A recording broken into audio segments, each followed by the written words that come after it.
أعوذ بالله من الشيطان الرجيم.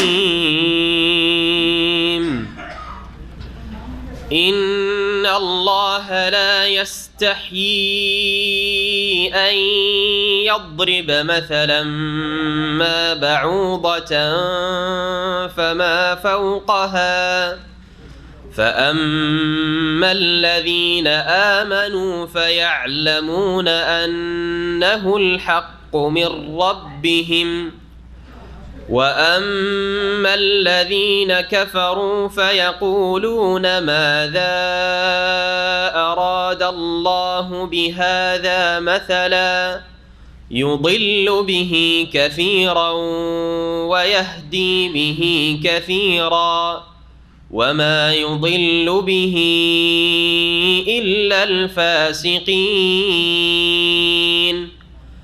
الذين ينقضون عهد الله من بعد ميثاقه ويقطعون ما أمر الله به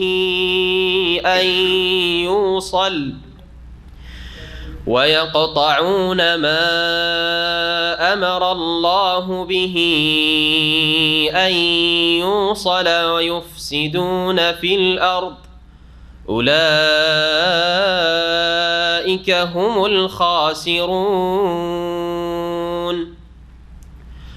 كيف تكفرون بالله وكنتم أمواتا فأحياكم ثم يميتكم ثم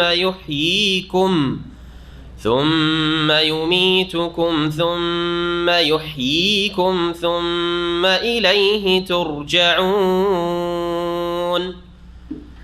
هو الذي خلق لكم ما في الأرض جميعا ثم استوى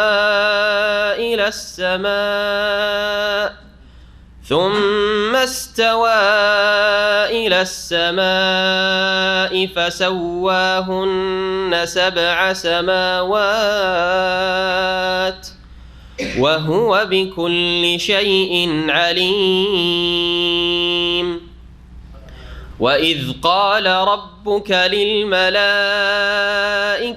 إني جاعل في الأرض خليفة قالوا أتجعل فيها من يفسد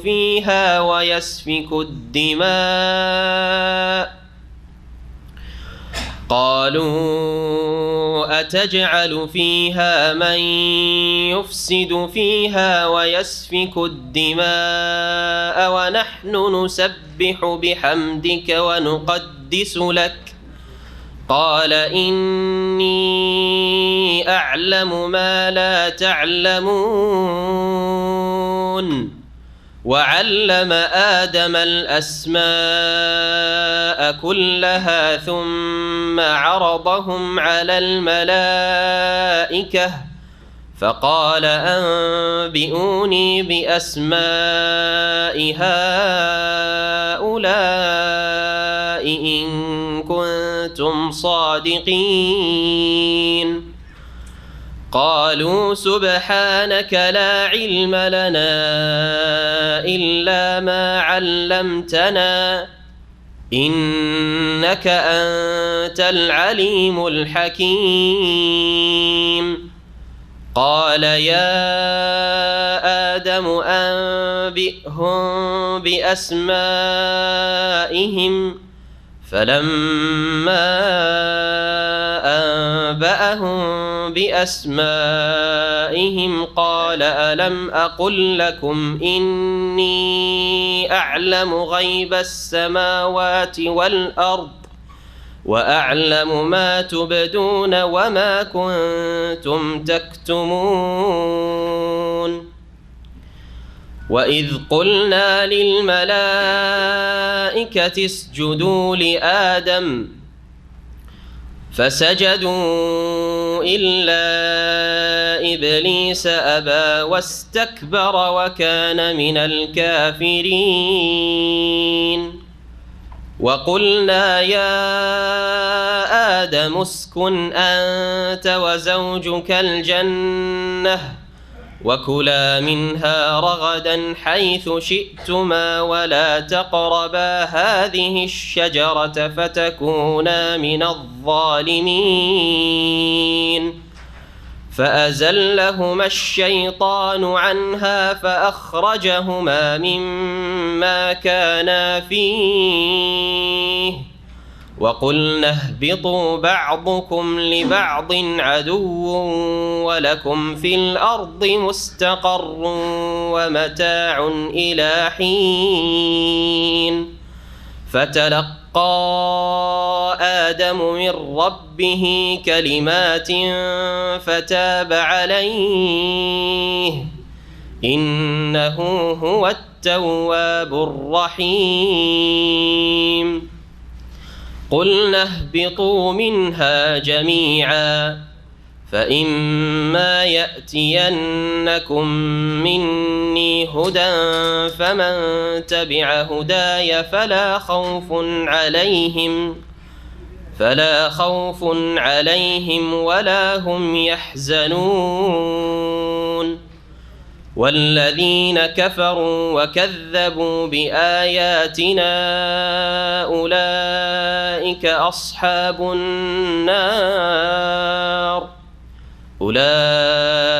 أصحاب النار هم فيها خالدون. السلام عليكم ورحمة الله وبركاته. بسم الله الرحمن الرحيم الحمد لله رب العالمين والصلاة والسلام على سيد المرسلين نبينا محمد وعلى آله وصحبه أجمعين أما بعد فأعوذ بالله من الشيطان الرجيم إن الله لا يستحيي أن يضرب مثلا ما بعوضة فما فوقها فأما الذين آمنوا فيعلمون أنه الحق من ربهم وأما الذين كفروا فيقولون ماذا أراد الله بهذا مثلا يضل به كثيرا ويهدي به كثيرا وما يضل به إلا الفاسقين. মহান আল্লাহর সমস্ত প্রশংসা যে আল্লাহ রাব্বুল আলামিন একক যার কোনো শরীক নেই, যিনি মানুষকে তার নাযিলকৃত বিধিবিধান কোরআনে কারীম তার আদেশ নিষেধ সুন্দর করে সুস্পষ্ট করে বোঝানোর জন্য বিভিন্ন দৃষ্টান্ত উদাহরণ পেশ করে থাকেন, ছোট হোক বড় হোক, যাতে করে মানুষরা এই উদাহরণগুলির মাধ্যমে উপমাগুলির মাধ্যমে ভালো করে বিষয়গুলি উপলব্ধি করতে পারে। প্রিয় নবী মুহাম্মদুর রাসূলুল্লাহ সাল্লাল্লাহু আলাইহি সাল্লামের উপর সালাত ও সালাম বর্ষিত হোক, যিনিও মাঝে মধ্যেই এক্সাম্পল দিয়ে উদাহরণ দিয়ে মানুষকে বুঝিয়েছেন। সুতরাং এটি কোরআন সুন্নাহর তরিকা।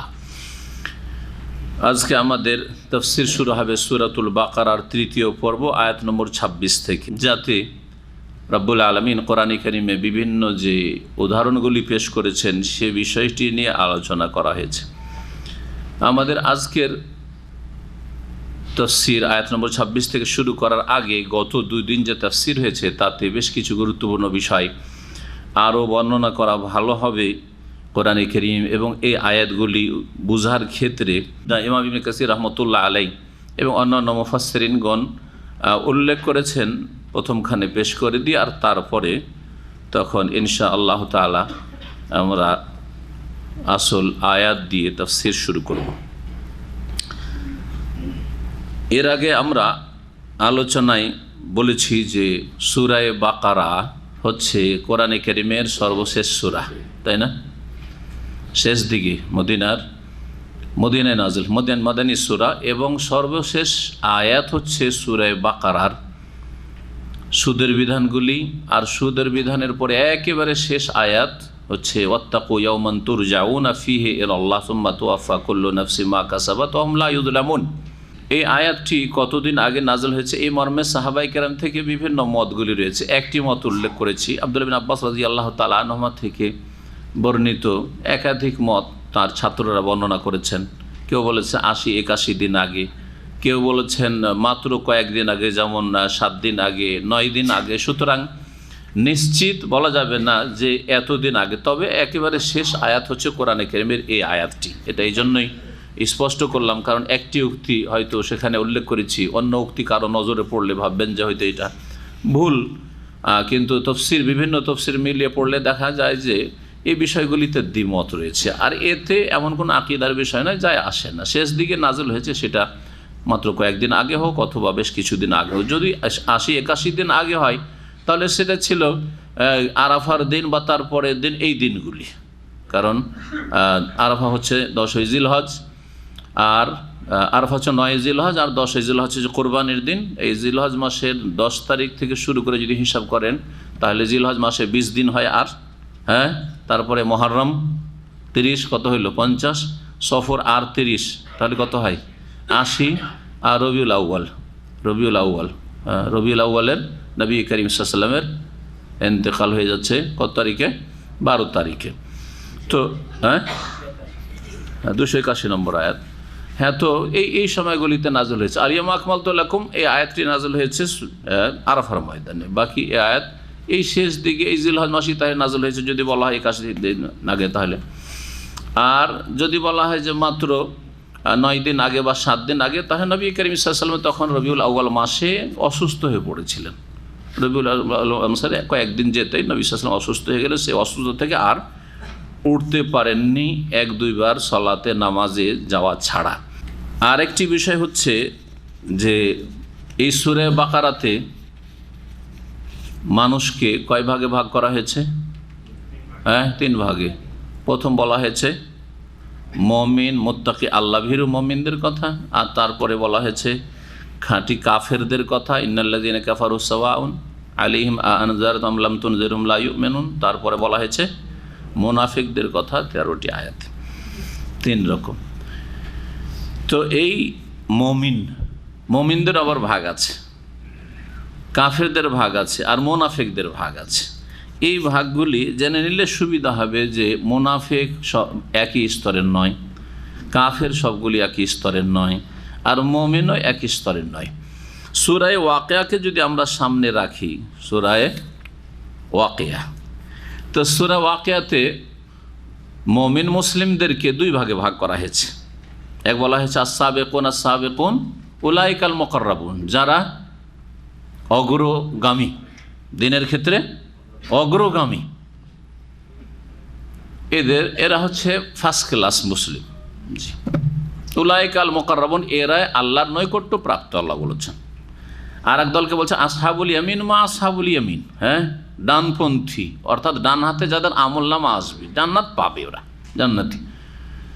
তবে কিছু হয়তো ঘাটতি থেকেছে, কিছু ঘাটতি মানে এই নয় যে একবারে ফরজ নামাজের ঘাটতি, কিছু পাপ থেকেছে, গুনাহ থেকেছে, এই ধরনের। অথবা তাদের পাপের পর তওবা করেছে কিন্তু সুন্নত মুস্তাহাব কাজে সেই রকম অগ্রগামী নয়, এরা আসহাবুল ইয়ামিন। তাহলে 2 ভাগে ভাগ করা হলো মুমিন মুসলিমদেরকে। সূরা ফাতিরে মুসলিমদেরকে 3 ভাগে ভাগ করা হয়েছে। 3 ভাগে ভাগ করা হয়েছে। ওখানে একটু পার্থক্যের সাথে করলেই 3 ভাগ হয়ে যাবে। ফামিনহুম যালিমুল লিনাফসিহি, কিছু মুসলিম মুমিন আছে যারা নিজেদের উপর জুলম অত্যাচার করে থাকে, মানে বিভিন্ন পাপে জড়িয়ে যায় কিন্তু তওবা করে। ওয়ামিনহুম মুকতাসিদুন, আর কিছু আছে মধ্যমপন্থী, অর্থাৎ ফরজ ওয়াজিবে ঘাটতি নেই, হারাম নাজায়েজে লিপ্ত না, সুন্নত মুস্তাহাবে হয়তো ঘাটতি আছে, মাকরুহাত অপছন্দনীয় কিছু এইরকম কিছু করে ফেলে হয়ে যায়, এই ধরনের কিছু আছে। তাহলে মধ্যমপন্থী। অমিনহুম সাবেকুন বিল খায়রাত, আর কিছু মুমিন মুসলিম আছে যারা কল্যাণ সমূহে, ভালো কাজগুলিতে অগ্রগামী, সাবেকুন বিল খায়রাত। তাহলে 3 ভাগ হলো না মুসলিমদের, এইভাবে ভাগ করা হয়েছে।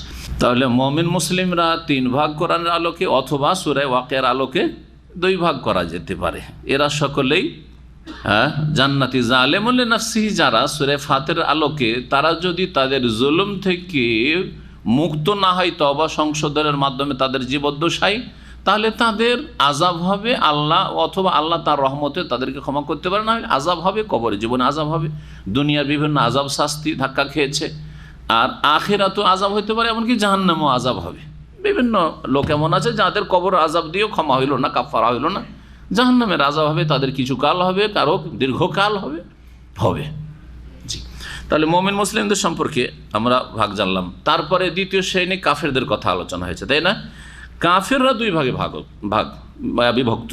কাফেররাকে দুই ভাগে ভাগ করা যেতে পারে। এক হচ্ছে কাফের যারা নিজেরা কাফের, অন্যদেরকে কুফরির দিকে আহ্বান করে। হ্যাঁ, কুফরির দায়ী ওরা, দায়ী আলাল কুফর। দ্বিতীয় কাফের হচ্ছে মুকাল্লিদ কাফের, অন্ধ অনুসারী কাফের। কাফের আল্লাহ পরকালের সাথে কুফরি করে অথবা তাওহীদের সাথে কুফরি করে, শিরকে লিপ্ত, এরা কাফের, কিন্তু এরা অন্ধ অনুসারী। বাপদাদা করে এসছে, বাপদাদা ধর্ম ছেড়ে দেবো? হ্যাঁ, আমি যদি মুসলিম হয়ে যাই তাহলে আমার সমাজ কি বলবে? হ্যাঁ, আমার বাপ মাকে ছাড়তে হবে, আমার স্ত্রী ছাড়তে হবে, আমার ছেলে মেয়ে ছাড়তে হবে, আমার ধন সম্পদে বঞ্চিত হব। মুকাল্লিদ অনুসারী এত লোকেরা এইরকম আদর্শে বিশ্বাসী। আপনারা কয়জন কবর মাজার পূজা করছে, বড় শিরক করছে? ওদের সামনে ওদের মুকাল্লিদগুলোর কথা, এত বড় বড় আলেমরা, ওরা কি খেয়ে পড়ে চলে জানে না? আপনি বলছেন এটা শিরক? এরা হচ্ছে ওয়াসিলা আল্লাহকে পাওয়ার। এরা মুকাল্লিদ, অন্ধ অনুসারী। তো যারা কাফের মুশরিক তারা দুভাগে বিভক্ত। দায়ী যারা নিজেরা কাফের মুশরিক আর তার সাথে সাথে অন্যকে কুফরি শিরকের দাওয়াত দিয়ে থাকে, শিরকি আকীদার মোল্লা যাদেরকে আলেম সমাজ বলা হয়েছে, এরা আলেমে সু। রাত্রে আলোচনা করব মন্দ আলেমদের সম্পর্কে। এরা হচ্ছে উলামায়ে সু, যারা ভুল ইসলামের দিকে ডাকে। যে ইসলাম আল্লাহ নাজেল করেননি, ইসলামের অপব্যাখ্যা করে, কোরআন এবং হাদিসের ভুল ব্যাখ্যা দিয়ে মানুষকে শিরকের দিকে, বিদাতের দিকে অথবা ভ্রান্ত মতবাদের দিকে ডাকে, যেটাকে ইসলাম বলে, আসলে সেটা ইসলাম নয়। এরা হচ্ছে একদল যারা দায়ী। এরা বেশি অপরাধী না? আর একদল অন্ধ অনুসারী, জনগণ কিছু জানে না, কি বলবো? শাইখ ইবনে বাজকে আলেম মনে হয়, আর আলবানীকে আলেম মনে হয়, বরং এদেরকে আলেম মনে হয়, এদের সমালোচনা করে, এদেরকে গালমন্দ করে। হ্যাঁ, সৌদি আরবের বড় বড় আলেমদেরকে, আইম্মায়ে কিরামদেরকে গালমন্দ করে, কিন্তু তাদের মোল্লা যারা শিরক বিদআতের তালিম শিক্ষা দিচ্ছে, যাদের কাছে নেই দলিল, যারা ধর্মের অপব্যাখ্যা করছে কোরআনের আয়াতের, তাদেরকে আল্লাহ মনে করছে। জনগণ মোটা খায়, মোটা বুঝে বেচারা বিভ্রান্তির শিকার হয়েছে। এরাকে মুকাল্লিদ, অন্ধ অনুসারী কাফের অথবা মুশরিক বলা যেতে পারে, অথবা বিদাতপন্থী, অন্ধ অনুসারী। বেদাতি ওই রকম, বেদাতি দায়ী আর বেদাতি মুকাল্লিদ। বেদাতিও দুই ভাগে বিভক্ত। কিছু লোক বেদাতের দাওয়াত দিচ্ছে ভুল ধর্মের, আর কিছু লোক ভুল ধর্মের অন্ধ অনুসারী, অন্ধভক্ত। তাহলে কাফেরদের ভাগ হয়ে গেল, বিদাতিদের ভাগ হয়ে গেল এর সাথে। তাহলে বেদাতিকে ঢালা হারে বলা যাবে না যে বেদাত মানে কুফরি। বেদাত কিছু ফাসেক বেদাতি, আর কিছু হচ্ছে বড় কুফরিকারী বেদাতি। ঠিক ওই রকমই মুশরিকদের মধ্যে দুই দল, সবাই মুশরিক, কিন্তু মুশরিকদের মধ্যে দুই দল, কাফেরদের মধ্যে দুই দল। এক দল হচ্ছে শিরক কুফরি দাওয়াত দিচ্ছে, ভ্রান্ত মতবাদ প্রচার করে বেড়াচ্ছে। আর আরেক দল হচ্ছে যারা অন্ধ ভক্ত, অন্ধ অনুসারী, তাদের বাপদাদার দোহাই দেয় অথবা মুরব্বীদের বড়দের দোহাই দেয়। বাকি থাকলো এখন মুনাফিক, তাই না? তার আগে বলি, এই যে কাফেরদেরকে দুই ভাগে ভাগ করলো, এর দলিল কি? এর দলিল সূরা নূরে আছে। দুটো ভাগ করেছেন, ওয়াল্লাযীনা কাফারু আমালুহুম কাসারাব। আল্লাহ বলছে যারা কাফের তাদের আমলগুলি মরীচিকার মতো।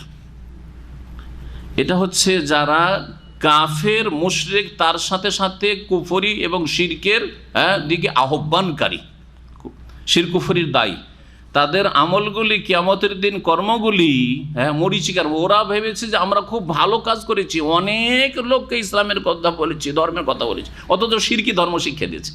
অনেক লোককে আমরা ধর্মকর্ম করতে বলেছি, ধর্মভীরু হতে বলেছি, কিন্তু সেই ধর্ম ছিল মানুষের তৈরি করা অথবা শিরকি ধর্ম, কুফরি ধর্ম, ভ্রান্ত ধর্ম। সুতরাং ওরা যে আশা করে বসে আছে যে এই ধর্ম দিয়ে আমরা উচ্চ স্থান পাবো, এটা তাদের মরীচিকায় পরিণত হবে। এবার বুঝতে পেরেছেন কেন আল্লাহ মরীচিকা বলেছেন তাদের আমলগুলিকে? মরীচিকা কাকে বলে? নদীর চরে চিকচিক করে বালি, তাকে বলে মরীচিকা। কেন? দেখে মনে হয় পানি, একেবারে ফ্রেশ পানি। আর পিপাসিত মানুষ ছুটে যায় যে নদী একেবারে কাছে, ওই যে বালি চিকচিক করছে, মানে ওগুলোকে পানি মনে করছে এই তো 10 মিনিট হেঁটে গেলে, 5 মিনিট গেলেই পানি পাবো, কিন্তু পানি হয়তো সেই পদ্মার নদীর কিনারায় চর, আরও 2 ঘন্টা চলতে হবে, তারপর পানি আছে নাকি নদী শুকিয়ে আছে আল্লাহ বলে যাবে, তাই না? জি হ্যাঁ।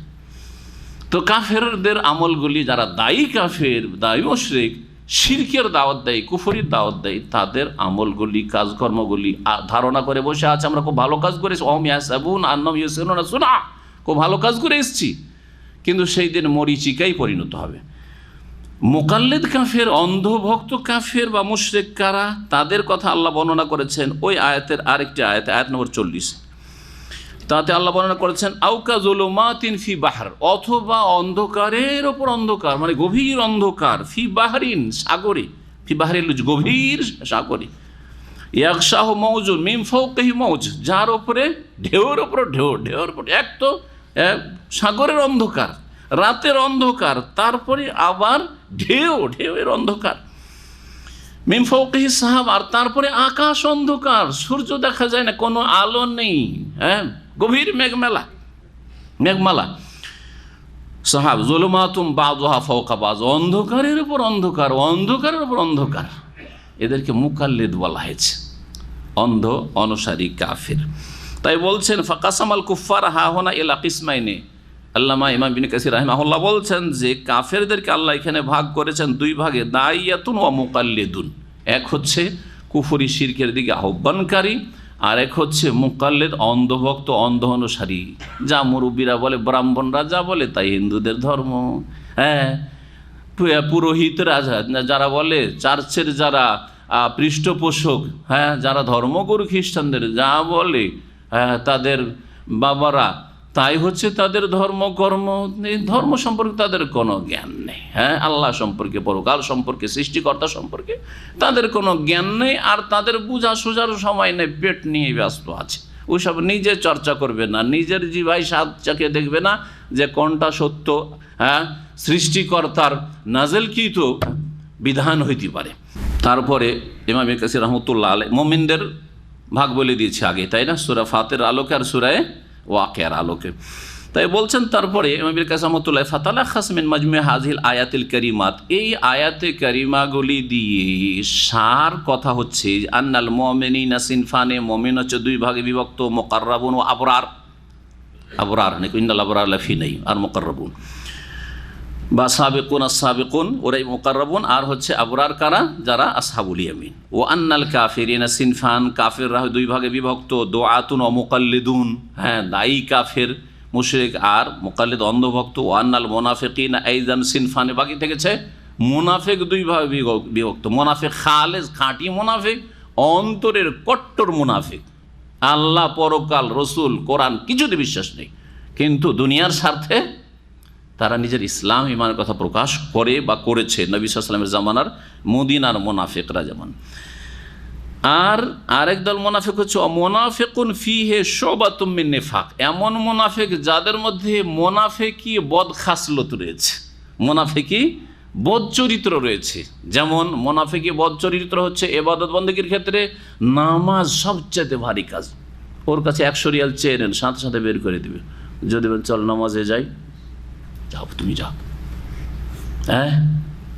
ওকে যেতে পারে ভাই রাত 3টে 2টোর সময় ফজর আগে তোমাকে এয়ারপোর্ট আসতে, আমাকে রিসিভ করতে, আমি দেশ থেকে আসছি, কোনো অসুবিধা নেই। কিন্তু যদি বলেন যে ভাই ফজর 5টায় আপনাকে মসজিদে গিয়ে ফজরটা পড়ে আসতে হবে, বলছে এইটা অসম্ভব, ভাই মুশকিল, এটা মুনাফিক, এরা হচ্ছে মুনাফিক, মুনাফিকি চরিত্র। বিশেষ করে নামাজের ক্ষেত্রে হলে খাঁটি মুনাফিক হয়ে যাবে, যার স্বভাব এরকম কন্টিনিউ বা অধিকাংশ সময় ফজর নামাজ ভারী, আসর নামাজ ভারী, ঘুম হচ্ছে 1 নম্বর 2 নম্বর নামাজ, এরা খাঁটি মুনাফিক, এরা ওই মুনাফিকি খাসলত শুধু আছে এরকম কথা নয়। আর মুনাফিকি বদ খাসলত অনেকগুলি নবী সাল্লাল্লাহু আলাইহি ওয়াসাল্লাম বর্ণনা করেছেন বিভিন্ন হাদিস, তার মধ্যে একটা হচ্ছে কি করা, বলেন, ইজা হাদ্দাসা কাযাবা, কথা বললে মিথ্যা বলে, ওয়াইদা ওয়াদা, ওয়াদা করলে আখলাফা, ওয়াদা খেলাফি করে। ভাই 1 সপ্তাহের জন্য, ভাই আজকে টাকাটা দেন, 3 দিনের চেষ্টা করবে, না হলে 1 সপ্তাহ, 1 মাস, 2 মাস, 3 মাস, 6 মাস হয়ে যাচ্ছে, কোনো কথাই নেই, মুনাফিকি চরিত্রের ভাই। জি। আর ওয়াইজা কি, ও তুমি না খানা, আমানত রাখেন, ওর কাছে খেয়ানত করে দিবে, আমানত দেন, খেয়ানত করে দিবে, টাকা পয়সার আমানত, কথার আমানত, কোন আর কিছুর আমানত, একটু দিয়ে খেয়ানত করে দিবে। আর ওয়াইদা খাসমা ফাজারা, আর আপনার সাথে তর্কে জড়াইলেই অকথ্য ভাষা। কোনো একটা আকিদের বা কোনো একটা মাসলায় যদি ইখতিলাফ থাকে তাহলে নিজের চেহারা তো ইসলাম কায়েম করেনি, সাফান সাফা, এই চেহারাখানে ইসলাম কায়েম করতে পারে না। এই অবস্থায় মরে গেলে কাপড় ওঠা ছাড়া ওকে চেনাই যাবে না যে মুসলিম কিনা। আর ফতোয়া দিচ্ছে কোনো আলেম সম্পর্কে, সে কাফের, জালেম, দাজ্জাল, আল্লাহ লানত করব, মুফতি। কথা বোঝা গেছে? জি, যদি আপনার সাথে মতের ভিন্নতা থাকে তো আপনি মুফতি সেজে যাবেন, এই ফতোয়া দেওয়ার অধিকারটা আপনার কোথায়? এই লানত কি আপনারও ফিরে যাবে না? এই কুফরি কি আপনারও ফিরে যাবে না? হ্যাঁ, এই বদদুয়া কি আপনারও ফিরে যাবে না? এই কাফের কি আপনি হবেন না? একটু ভয় আছে? নিজের এইটুকু চেহারাতে ইসলাম কায়েম করতে পারেন না, গোটা দেশে ইসলাম কায়েম করবে, একামতের দিন করবে। হ্যাঁ, জি হ্যাঁ, এরা অসৎ লোকেরা, নেফাক, কপটতা, উদ্দেশ্য আর কিছু, ইসলামের দোহাই পড়ে অন্য কোথাও পৌঁছিতে চায় আসলে এরা, আর কিচ্ছু না। নিজে এইটুকু জায়গায় ইসলাম কায়েম করতে পারো না, নিজের নামাজের ক্ষেত্রে ইসলাম কায়েম করতে পারো না, নিজের আখলাক চরিত্রের ক্ষেত্রে ইসলাম কায়েম করতে পারো না, নিজের আকিদার ক্ষেত্রে ইসলাম কায়েম করতে পারো না। বলছে আকিদার আলোচনা, তৌহিদের আলোচনা, এগুলো নফল কাজ, এগুলো সব নফল। সৌদি আরবে যা খেদমত হচ্ছে দাওয়াতের, সব নফল কাজ। যে নেফাক, এগুলো কপটতা। তৌহিদ হচ্ছে নফল কাজ, আম্বিয়া রসুলগণ সমস্ত তৌহিদ নিয়ে এসেছেন, সব নফল কাজ। ফরজ কাজ তারা বুঝে, আর কেউ বুঝলো না। না আম্বিয়া রসুলগণ ফরজ কাজ আদায় করলেন, না সৌদি আরবের সরকার, তৌহিদের সরকার ফরজ কাজ আদায় করে এদের কাছে, গোমরাহদের কাছে, অথচ খাই দেয় সৌদি আরব থেকে, সব কিছু নিয়ে যায় সৌদি আরব থেকে, আর সবচেয়ে বিদ্বেষী সৌদি আরব সম্পর্কে এরা। এত নেফাক এদের মধ্যে। সৌদি আরবের কাছে যখন টাকার প্রয়োজন হয় ইলেকশন করার জন্য, তখন সৌদি আরব খুব ভালো দেশ। আর যখন ওয়াইদা খালাও এলা শায়াতিন, যখন নিজেদের দলপতিদের সাথে মিশে, তখন ইরান হচ্ছে ইসলামিক প্রজাতন্ত্র, ইরান আমাদের জন্য আদর্শ, ইরানের মহিলারা আমাদের জন্য আদর্শ, রাস্তায় নেমে যেতে হবে, বিপ্লব নিয়ে আসতে হবে, ইরানের খোমেনির মতো বিপ্লব। খোমেনি বলবেন ইমাম খোমেনি, তাদের ইমাম ওটা। কথা বোঝা গেছে? এগুলো হচ্ছে এদের চরিত্র।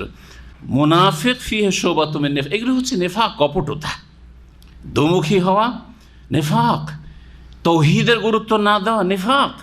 জি হ্যাঁ, এই জন্য নবী করিম সাল্লাল্লাহু আলাইহি ওয়াসাল্লাম বলেছেন সহিহ বুখারী মুসলিমের, সালাসুন মান কুন্না ফী কানা মুনাফিকান খালিসান, এই তিনটি যদি বদচরিত্র কার মধ্যে থাকে তো সে খাঁটি মুনাফিক। ওমান কানাত ফিহি ওয়াহিদা, এই একটা যদি বদচরিত্র থাকে এরকম, কানাত ফিহি খাসলাতুম মিন নিফাক, তাহলে মুনাফিকের একটি খাসলত, একটু চরিত্র তার মধ্যে রয়েছে, হাত্তা ইয়াদাহ, যতক্ষণ পর্যন্ত না ছাড়বে। মানে ইজা হাদ্দাসা কাযাবা ওয়া ইজা ওয়াদা আখলাফা ওয়া ইজা উতুমিনা খানা। এছাড়াও অনেকগুলি হাদিস রয়েছে, যাই আর এতে বেশি কথা লম্বা না করে আর একটি বিষয় সম্পর্কে আলোচনা, সেটা হচ্ছে কোরআন হচ্ছে মুজিজা। কোরআন হচ্ছে কি? নবী মুহাম্মদ রাসূলুল্লাহ সাল্লাল্লাহু আলাইহি ওয়াসাল্লামের হাজারের বেশি মুজিজা রয়েছে, একটা দুটো মুজিজা না। তার মধ্যে কোরআনে কারীম সবচেয়ে বড় মুজিজা রাসূলুল্লাহ সাল্লাল্লাহু আলাইহি ওয়াসাল্লাম, তা দিয়ে চ্যালেঞ্জ করা হয়েছে। মুজিজা দিয়ে কি করা হয়? জাতিকে আজেজ করা হয়, মানে জাতিকে চ্যালেঞ্জ করে তাদেরকে অপারগ সাব্যস্ত করা হয় যে তারা পারলি না কোরআনের মোকাবেলা করতে। এটা হচ্ছে এজাজ। জি, কোরআনে কারীমের কয়েক জায়গায় আল্লাহ এই চ্যালেঞ্জ করেছেন, তার মধ্যে সূরা কাসাসে রয়েছে, কুল ফাতু বিকিতাবিম মিন ইনদিল্লাহ হুয়া আহাদা মিনহুমা আত্তাবিউহু ইন কুনতুম সাদিকিন। তোমরা হে নবী বলে দাও, তোমরা তাহলে এর চাইতে ভালো কিতাব নিয়ে আসো, হ্যাঁ, যেটা এর চাইতে বেশি হেদায়াত তোমাদেরকে দিতে পারে, যদি সত্যবাদী হও তোমরা। তাহলে সূরা বনী ইসরাঈলে আল্লাহ বলছেন, কুল লা ইন ইজতামাআতিল ইনসু ওয়াল জিন্নু আলা আন ইয়াতু বিমিসলি হাযাল কুরআন লা ইয়াতুনা বিমিসলিহি ওয়ালাউ কানা বাযুহুম লিবাযিন যাহিরা।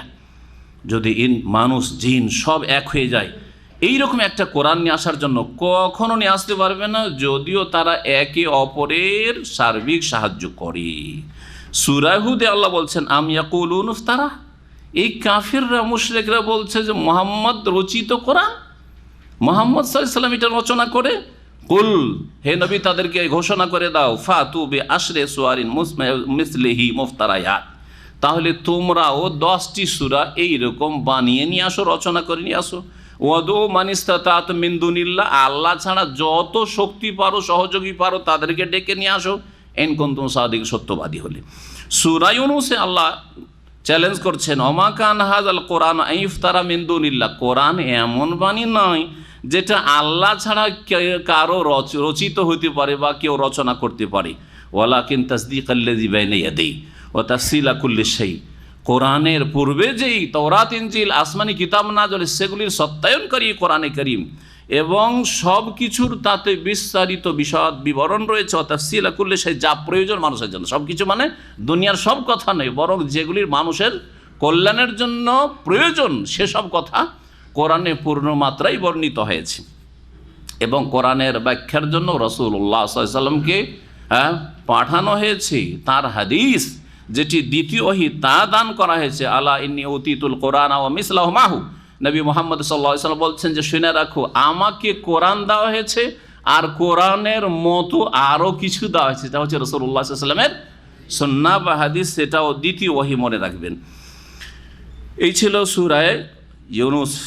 ও তাফসীল আল কিতাবে লা রাইবা ফিহি রাব্বিল আলামিন, কিতাবের বিশদ বিবরণীতে রয়েছে রব্বুল আলামিনের পক্ষ থেকে, যাতে কোনো সন্দেহ নেই। তারপরে আম ইয়াকুলুনা কুল ফাতু বিসূরাতিন মিসলিহি, তারা বলছে যে এটা রচনা করেছে, আচ্ছা তাহলে তোমরা একটা সূরা নিয়ে এসো। 10টি সূরার চ্যালেঞ্জ, কোরআন নিয়ে আসার চ্যালেঞ্জ, একটি সূরা নিয়ে আসার চ্যালেঞ্জ। ওয়াদউ মান ইসতাতাতুম মিন দুনিল্লাহ, আর একটি সূরা নিয়ে আসার জন্য যাকে পারো, আল্লাহকে বাদ দিয়ে গোটা দুনিয়ার মানুষজনকে যাকে পারো নিয়ে আসো তোমাদের সহযোগী হিসাবে, ইন কুনতুম সাদিকিন। ও কুল্লু হাযিহিল আয়াত মাক্কিয়া, এই আয়াতগুলি সবগুলি মক্কায় চ্যালেঞ্জ নিয়ে নাযিল হয়েছে, মক্কি আয়াত, এগুলি হচ্ছে মক্কি আয়াত। তারপরে বলছেন ইমাম ইবনে কাসির রাহমাতুল্লাহ আলাইহি, সুম্মা তাহাদ্দাহুম বিযালিক আইদান ফিল মাদিনা, মদিনা তো আল্লাহ আবার চ্যালেঞ্জের পুনরাবৃত্তি করছেন, আবার চ্যালেঞ্জ ঘোষণা করছেন এই আয়াতে। কোন আয়াতে? ওয়াইন কুনতুম ফি রাইবিম মিম্মা নাযালনা আলা আবদিনা ফাতু বিসূরাতিন মিন মিসলিহি ওয়াদউ শুহাদাআকুম মিন দুনিল্লাহ ইন কুনতুম সাদিকিন ফাইন লাম তাফআলু ওয়া লান তাফআলু, করতে পারবে না এরকম কোরআন বা সূরা নিয়ে আসতে পারবে না, আয়াত নম্বর 23 এবং 24। এখন আসি আমরা আয়াত নম্বর 26। কোরআনে কারীমের মুজিজা শব্দের দিক থেকে, অর্থের দিক থেকে, সব দিক থেকে, তাতে যেসব কথা ভবিষ্যৎবাণী বলা হয়েছে সেসব দিক থেকে, শব্দের গঠন বাক্যের দিক থেকেও আর অর্থের দিক থেকে, এবং তার সাথে সাথে যেসব বিষয়গুলি তাতে নাযিল সেই দিক থেকে, যেসব কাহিনী রয়েছে ঘটনা তার সত্যতার দিক থেকে মুজিজা, যেসব ভবিষ্যৎবাণী রয়েছে সেগুলি নিঃসন্দেহে ঘটবে এইগুলির দিক থেকে মুজিজা, এবং কোরআনে কারীমে যেসব আদেশ নিষেধগুলি এসেছে সেগুলি যে মানুষের জন্য কল্যাণকর এই দিক থেকে মুজিজা, কোরআনে কারীমে যেসব বস্তুকে হারাম করা হয়েছে সেগুলি থেকে বেঁচে থাকাতে যে সায়েন্টিফিক রহস্য রয়েছে এই দিক থেকে মুজিজা, কোরআনে যে ভালো কাজগুলি করতে বলা হয়েছে বা ভালো বস্তু গ্রহণ করতে পারে তাতে উপকারিতা রয়েছে এই দিক থেকে মুজিজা, ইত্যাদি বহু দিক রয়েছে। সময়ের স্বল্পতার জন্য শুধু এই মুজিজা এজাজুল কোরআনের দিকে ইঙ্গিত করেই আলোচনা শেষ করে দিলাম। এখন তাফসীর আমরা আপন জায়গায় ফিরে আসি। আজকের যেখান থেকে তাফসীর শুরু হবে আমাদের, তা হচ্ছে ইন্নাল্লাহা লা ইয়াস্তাহি আন ইয়াদরিবা মাসালাম মা বাউদাহ ফামা ফাওকাহা। এই আয়াতের শায়ে নুজুল সম্পর্কে বলা হয়েছে যে কোরআনে যখন চ্যালেঞ্জ করা হলো যে কোরআন মুজিজা, আর কোরআনের মতো কোরআন বা কোরআনের সূরার মতো সূরা তোমরা নিয়ে আসো, নিয়ে আসতে পারলো না, কাফেরদের তো অস্বীকার করার জন্য কিছু অজুহাত লাগবে, তাই না? বাহানা তো লাগবে। কোরআন যে এত মুজিজা, আর কোরআন নাকি আল্লাহর বাণী, তো আল্লাহ আবার মাছির কথা, মশার কথা, আর এই মাকড়সার কথা, এইসব তুচ্ছ জিনিসের কথা কেন বয়ান করে? এটা কি আল্লাহর কথা? হ্যাঁ, কেমন করে আল্লাহর কথা হয়? আজকাল এইরকম কিছু গুমরাহ লোক আছে, শুধু তাওহীদ তাওহীদ, একেবারে তুচ্ছ তাদের কাছে, শুধু নামাজ আর শুধু এইসব, কেমন করে খাওয়া দাওয়া, আর তারপরে আরও তুচ্ছ তাচ্ছিল্য করে কি এই হাইজের মাসলা আর নেফাসের মাসলা আর পবিত্রতার মাসলা, এসব নিয়ে পড়ে আছে এত বড় বড় আলেমরা। হ্যাঁ, আর তা এই সারা পৃথিবীতে কি হচ্ছে এই ক্ষেত্রে তাদের ভূমিকা কি?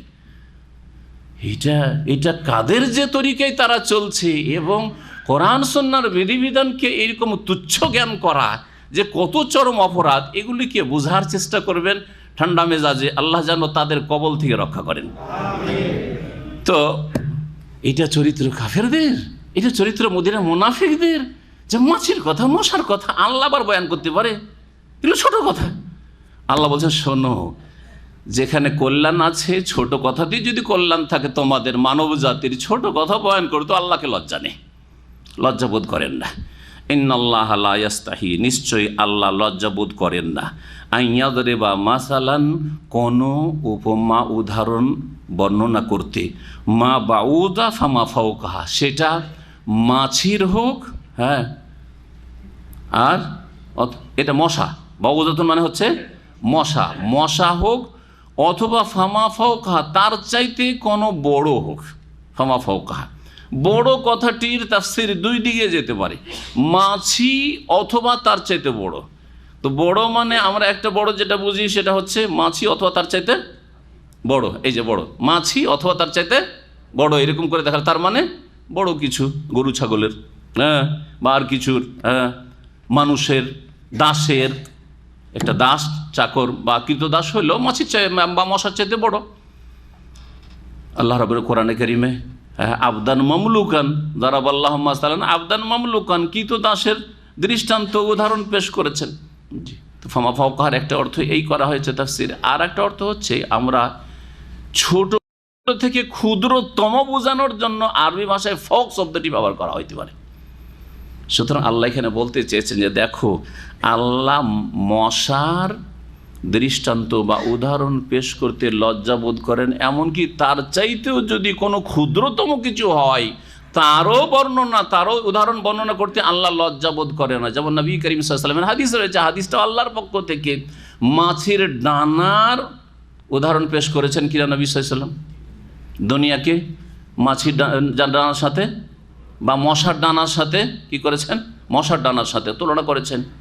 জি, লাউ কানাতিদ দুনিয়া তাদিলু ইনদাল্লাহি জানাহা বাউদা, নবী সাল্লাল্লাহু আলাইহি ওয়াসাল্লাম বলছেন যে সারা দুনিয়ার ভোগবিলাসের সামগ্রী যা কিছু আছে, ধন সম্পদ, স্বর্ণ চাঁদি, এই সবগুলি সারা দুনিয়া আল্লাহর কাছে যদি মশার ডানার সমান মূল্য রাখতে, এখানে শুধু মশা বলা হয়, জানা মানে ডানা, জানাহা বাউদা, মশার একটা ডানার সমান যদি মূল্য থাকতো আল্লাহর কাছে, মা সাকা কাফেরান, তাহলে কোনো কাফেরকে শারবাতা মাইন, এক ঢোক পানি আল্লাহ খেতে দিতেন না। কিন্তু কাফেরকে অঢেল ধন সম্পদ আল্লাহ দিয়ে রেখেছেন, ছাড় দিয়ে রেখেছেন, কিন্তু ছেড়ে দেননি, ধরবেন আল্লাহ। দুনিয়াতে যেমন অনেক আদ সামুদকে, ফেরাউনকে, আরও বড় বড় জালেমকে যুগে যুগে ধরেছেন আর ধরবেন। আর দুনিয়াতে যদি নাও ধরেন তো কোনো দোষের কথা না, কারণ দুনিয়া কোনো বদলার জগৎ নয় যে চূড়ান্ত ফয়সালা আল্লাহকে দুনিয়ায় করতে হবে। আল্লাহ বলছে দুনিয়া হচ্ছে কর্মজগৎ, বদলার জগৎ, মতের পরে শুরু হবে, তখন থেকে আল্লাহ ধরবেন। ছাড় দিয়েছেন দুনিয়াতে কিন্তু ছেড়ে দেবেন না, তাই মতের পরে দারুল জাযা রয়েছে, মালিক ইয়াউমিদ্দিন, প্রতিদান জগতের একক মালিক আল্লাহ রাব্বুল আলামিন। ফামা ফাওকাহা ফাআম্মাল্লাযীনা আমানু ফায়ালামুন আন্নাহুল হাক্কু মির রাব্বিহিম, যখন আল্লাহর পক্ষ থেকে কোনো উদাহরণ বর্ণিত হয় তখন মুমিনদের ঈমান বৃদ্ধি পায় আর কাফেরদের গায়ের জ্বালা বাড়ে, তাদের কুফরি বৃদ্ধি পায়। আল্লাহ বলছেন ফাআম্মাল্লাযীনা আমানু, পক্ষান্তরে যারা মুমিন মুসলিম, হ্যাঁ, ঈমানদার, তারা নিশ্চিত জানে যে আন্নাহুল হাক্কু মির রাব্বিহিম, এই দৃষ্টান্ত তাদের প্রতিপালকের পক্ষ থেকে সত্য। আল্লাহ সত্য কথা বর্ণনা করেছেন, উপকারী কথা বর্ণনা করেছেন। ও আম্মাল্লাযীনা কাফারু, পক্ষান্তরে যারা কাফের, ফায়াকুলুন, তারা বলে মাযা আরাদাল্লাহু বিহাযা মাসালা, এইরকম তুচ্ছ দৃষ্টান্ত উদাহরণ পেশ করে আল্লাহ কি বলতে চেয়েছেন? মশার কথা কেন, মাছির কথা কেন, মাকড়সার কথা কেন, এইসব কেন আল্লাহ বয়ান করেন? গাছের কথা কোরআনে রয়েছে, কেন আল্লাহ বয়ান করছেন? আল্লাহ বলছেন যে শোনো, তাদের জবাবে যে আল্লাহ কি বলতে চেয়েছেন এইসব ক্ষুদ্র ছোটোখাটো ফালতু জিনিসের দৃষ্টান্ত পেশ করে আল্লাহ বলছেন ইউদিল্লু বিহি কাসীরা ওয়া ইয়াহদি বিহি কাসীরা, বহু মানুষকে এই ছোটোখাটো উদাহরণ দিয়ে আল্লাহ কি করেন? পথভ্রষ্ট করেন, অস্বীকার করলো, অবজ্ঞা করলো, তুচ্ছ জ্ঞান করলো, সুতরাং তাদেরকে গোমরা করলেন। যারা বলবে যে কোরআন এবং হাদিসের আলেমরা দুনিয়ার খোঁজ খবর রাখে না, শুধু হাইজ নেফাসের মাসলা নিয়ে পড়ে আছে, কার উজু কিসে নষ্ট হয় না হয়, নামাকাজে উজু নিয়ে পড়ে আছে। হ্যাঁ, তৌহিদ তৌহিদ করছে শুধু, কাদের তৌহিদ এটাকে বলছে? হ্যাঁ, গরিবদের তৌহিদ নিয়ে পড়ে আছে। হ্যাঁ, গরিবদের তৌহিদের কথা আলোচনা করছি। ইউদিল্লু বিহি কাসীরা, এই দিয়ে আল্লাহ বহু মানুষকে পথভ্রষ্ট করেন। ওয়া ইয়াহদি বিহি কাসীরা, আর বহু লোককে আল্লাহ রাব্বুল আলামিন তা দিয়ে কি করেন? হেদায়েত দান করেন। যে দিন ইসলাম হচ্ছে পূর্ণাঙ্গ জীবন বিধান, সুতরাং ক্ষুদ্র থেকে ক্ষুদ্রতম বিষয় থেকে শুরু করে বড় থেকে বড় সমস্ত বিষয়ের সমাধান কোরআন সুন্নায় রয়েছে।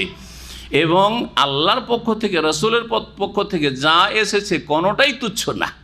সেটা আকীদার বিষয় হলো, আর ইবাদতের বিষয় হলেও, আর আখলাকের বিষয় হলেও, আর সুন্নত মুস্তাহাবের বিষয় হলেও, আর নফলের বিষয় হলেও, আর মাকরুহ অপছন্দনীয় বিষয় হলেও, একেবারে ব্যক্তি জীবনের একটা সাধারণ মাসলার সাথে সম্পর্ক হলেও সেটাও অনেক গুরুত্ব রাখে। কারণ সেটা কার পক্ষ থেকে?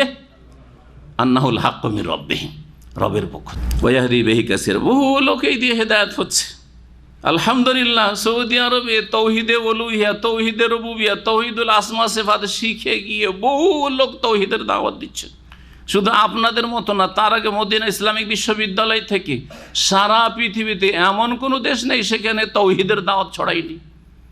আমাদের সাথে 120 জন ক্লাসমেট মদিনা ইউনিভার্সিটির, একটা শুধু ফ্যাকাল্টির হাদিস বিভাগের 120 জন মধ্যে 5 জন শুধু চায়নার ছিল। এমন যুগে, যেই যুগে চায়না কমিউনিস্টের কবলে ছিল, সেই যুগে তারা তৌহিদের দাওয়াত সেখানে নিয়ে গেছে। রাশিয়া কমিউনিস্ট দেশে প্রথম তৌহিদের দাওয়াত নিয়ে গেছে এই মদিনা ইউনিভার্সিটির ছাত্ররা, যেখানে কোরআনের শিক্ষা, তৌহিদের শিক্ষা, ইসলামের নাম পর্যন্ত নিষিদ্ধ ছিল। এই জালেমদের জুলম অত্যাচারে সেখানে তৌহিদের দাওয়াত পৌঁছেছে। যারা নামে মাত্র ইসলাম জানতো, যে আমরা মুসলিম, নামটা আব্দুল্লাহ, কারো নাম আব্দুর রহমান, কারো নাম দাউদ, আর কারো নাম সুলাইমান, এছাড়া ইসলামের কিছুই জানতো না, সেখানে তৌহিদ গেছে। অনেকে তৌহিদের প্রকরণে ঠাট্টা করে, তৌহিদে রুবুবিয়া, তৌহিদে উলুহিয়া, তৌহিদুল আসমা সিফাত। ইয়তীম, হ্যাঁ, দিনের জ্ঞান নেই, বসিরত নেই, যার ফলে এইসব নিয়ে তারা উপহাস করে।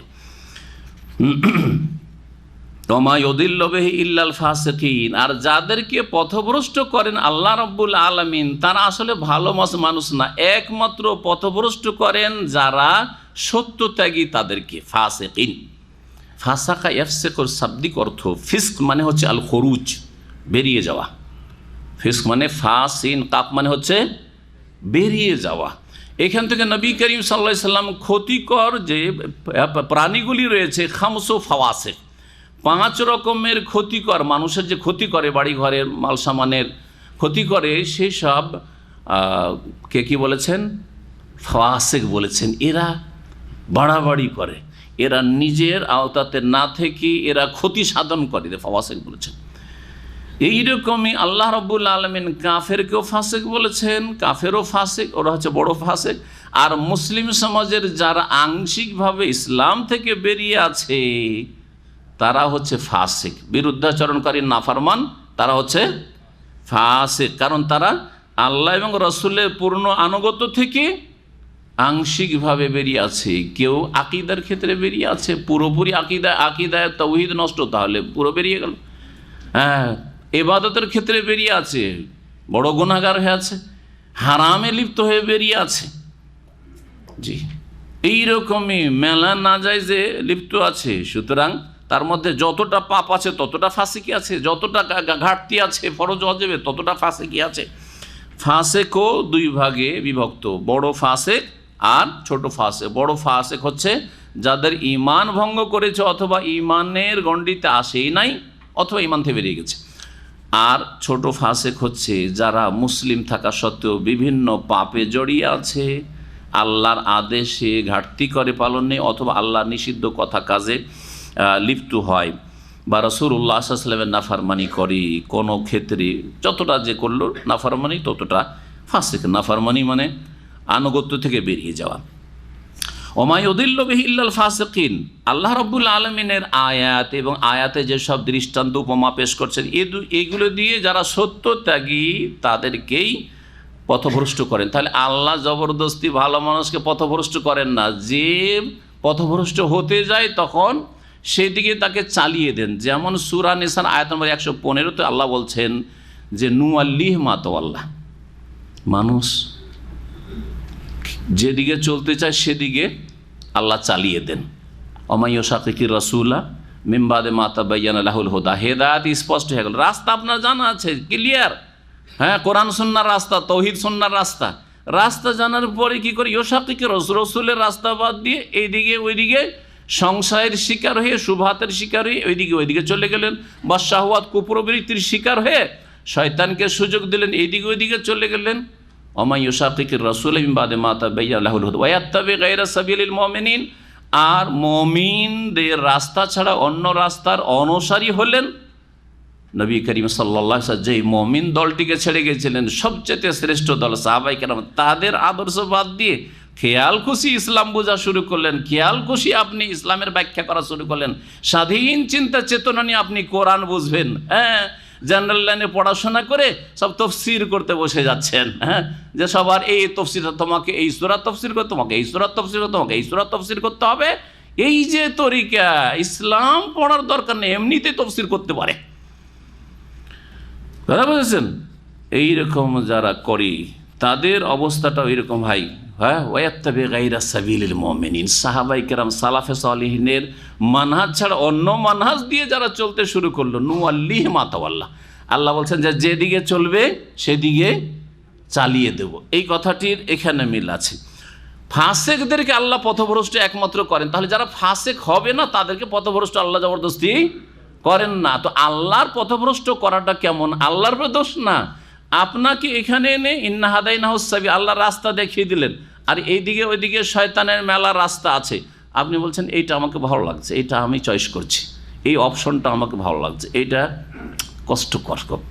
কারণ জান্নাতের রাস্তাকে কষ্টদায়ক বস্তু দিয়ে ঢেকে রাখা হয়েছে। রিজার আছে হুফফাতিল জান্নাতু বিল মাকারে, জান্নাতের রাস্তা কষ্টদায়ক বস্তু কাঁটা দিয়ে ঢাকা আছে। ওয়া হুফফাতিন নারু বিশ-শাহওয়াত, আর জাহান্নামকে ঢেকে রাখা হয়েছে কি দিয়ে? হ্যাঁ, মনোরঞ্জনকারী বস্তু দিয়ে। আমোদ ফুর্তি, মজা লাগে, ফজরের সময় ঘুমাইতে মজা লাগে, সুদ খেতে মজা লাগে, বোঝা গেছে? হ্যাঁ, ঘুষ খেতে মজা লাগে, রাতারাতি বড়লোক হইতে মজা লাগে, এত দায়িত্ব পালন করা, আর তারপরে হালাল দিয়ে কত কি করব, আর কি করেই ছেলে মেয়ে মানুষ করব, পারছি না। জি হ্যাঁ, মনোরঞ্জনকারী বস্তু দিয়ে যত আমোদ ফুর্তি দুনিয়ায় করবেন, শয়তান খুশি হবে, আপনি আল্লাহর রাস্তা থেকে দূরে হয়ে যাবেন। এখানে এসে যখন আপনি চয়েস করে নিলেন অন্যদিকে রাস্তা, সিরাতে মুস্তাকিম ছাড়া, আল্লাহ বলছেন নুআল্লিহ মা তাওয়াল্লা, যেদিকে ফিরবে ওইদিকে ফিরিয়ে দিব। আর যখন যেদিকে ফিরবে ওইদিকে ফিরিয়ে দিলাম, কারণ আল্লাহ সৃষ্টিকর্তা, তুমি ওইদিকে ফিরতে চাইলে যাও, বাধা দেবো না। নুসলিহে জাহান্নাম, ওইদিকে কিন্তু জান্নাত নেই, জাহান্নাম আছে, জাহান্নামে ঢুকাই দেবো। আল্লাহ ফাসেকদেরকে আল্লাহ পথভ্রষ্ট করেন, এর ব্যাখ্যা বোঝানোর জন্য এই আয়াতগুলি পেশ করলাম। আল্লাযীনা, ফাসেক কারা? এখন প্রশ্ন হচ্ছে যে আল্লাহ যে বলছেন যে ফাসেকরা হেদায়েত পায় না, ফাসেক কারা?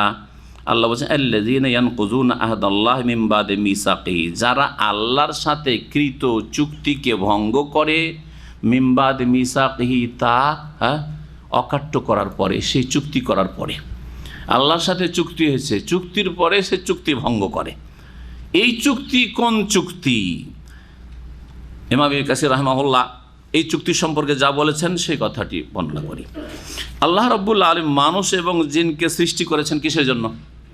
হ্যাঁ, তার ইবাদতের জন্য।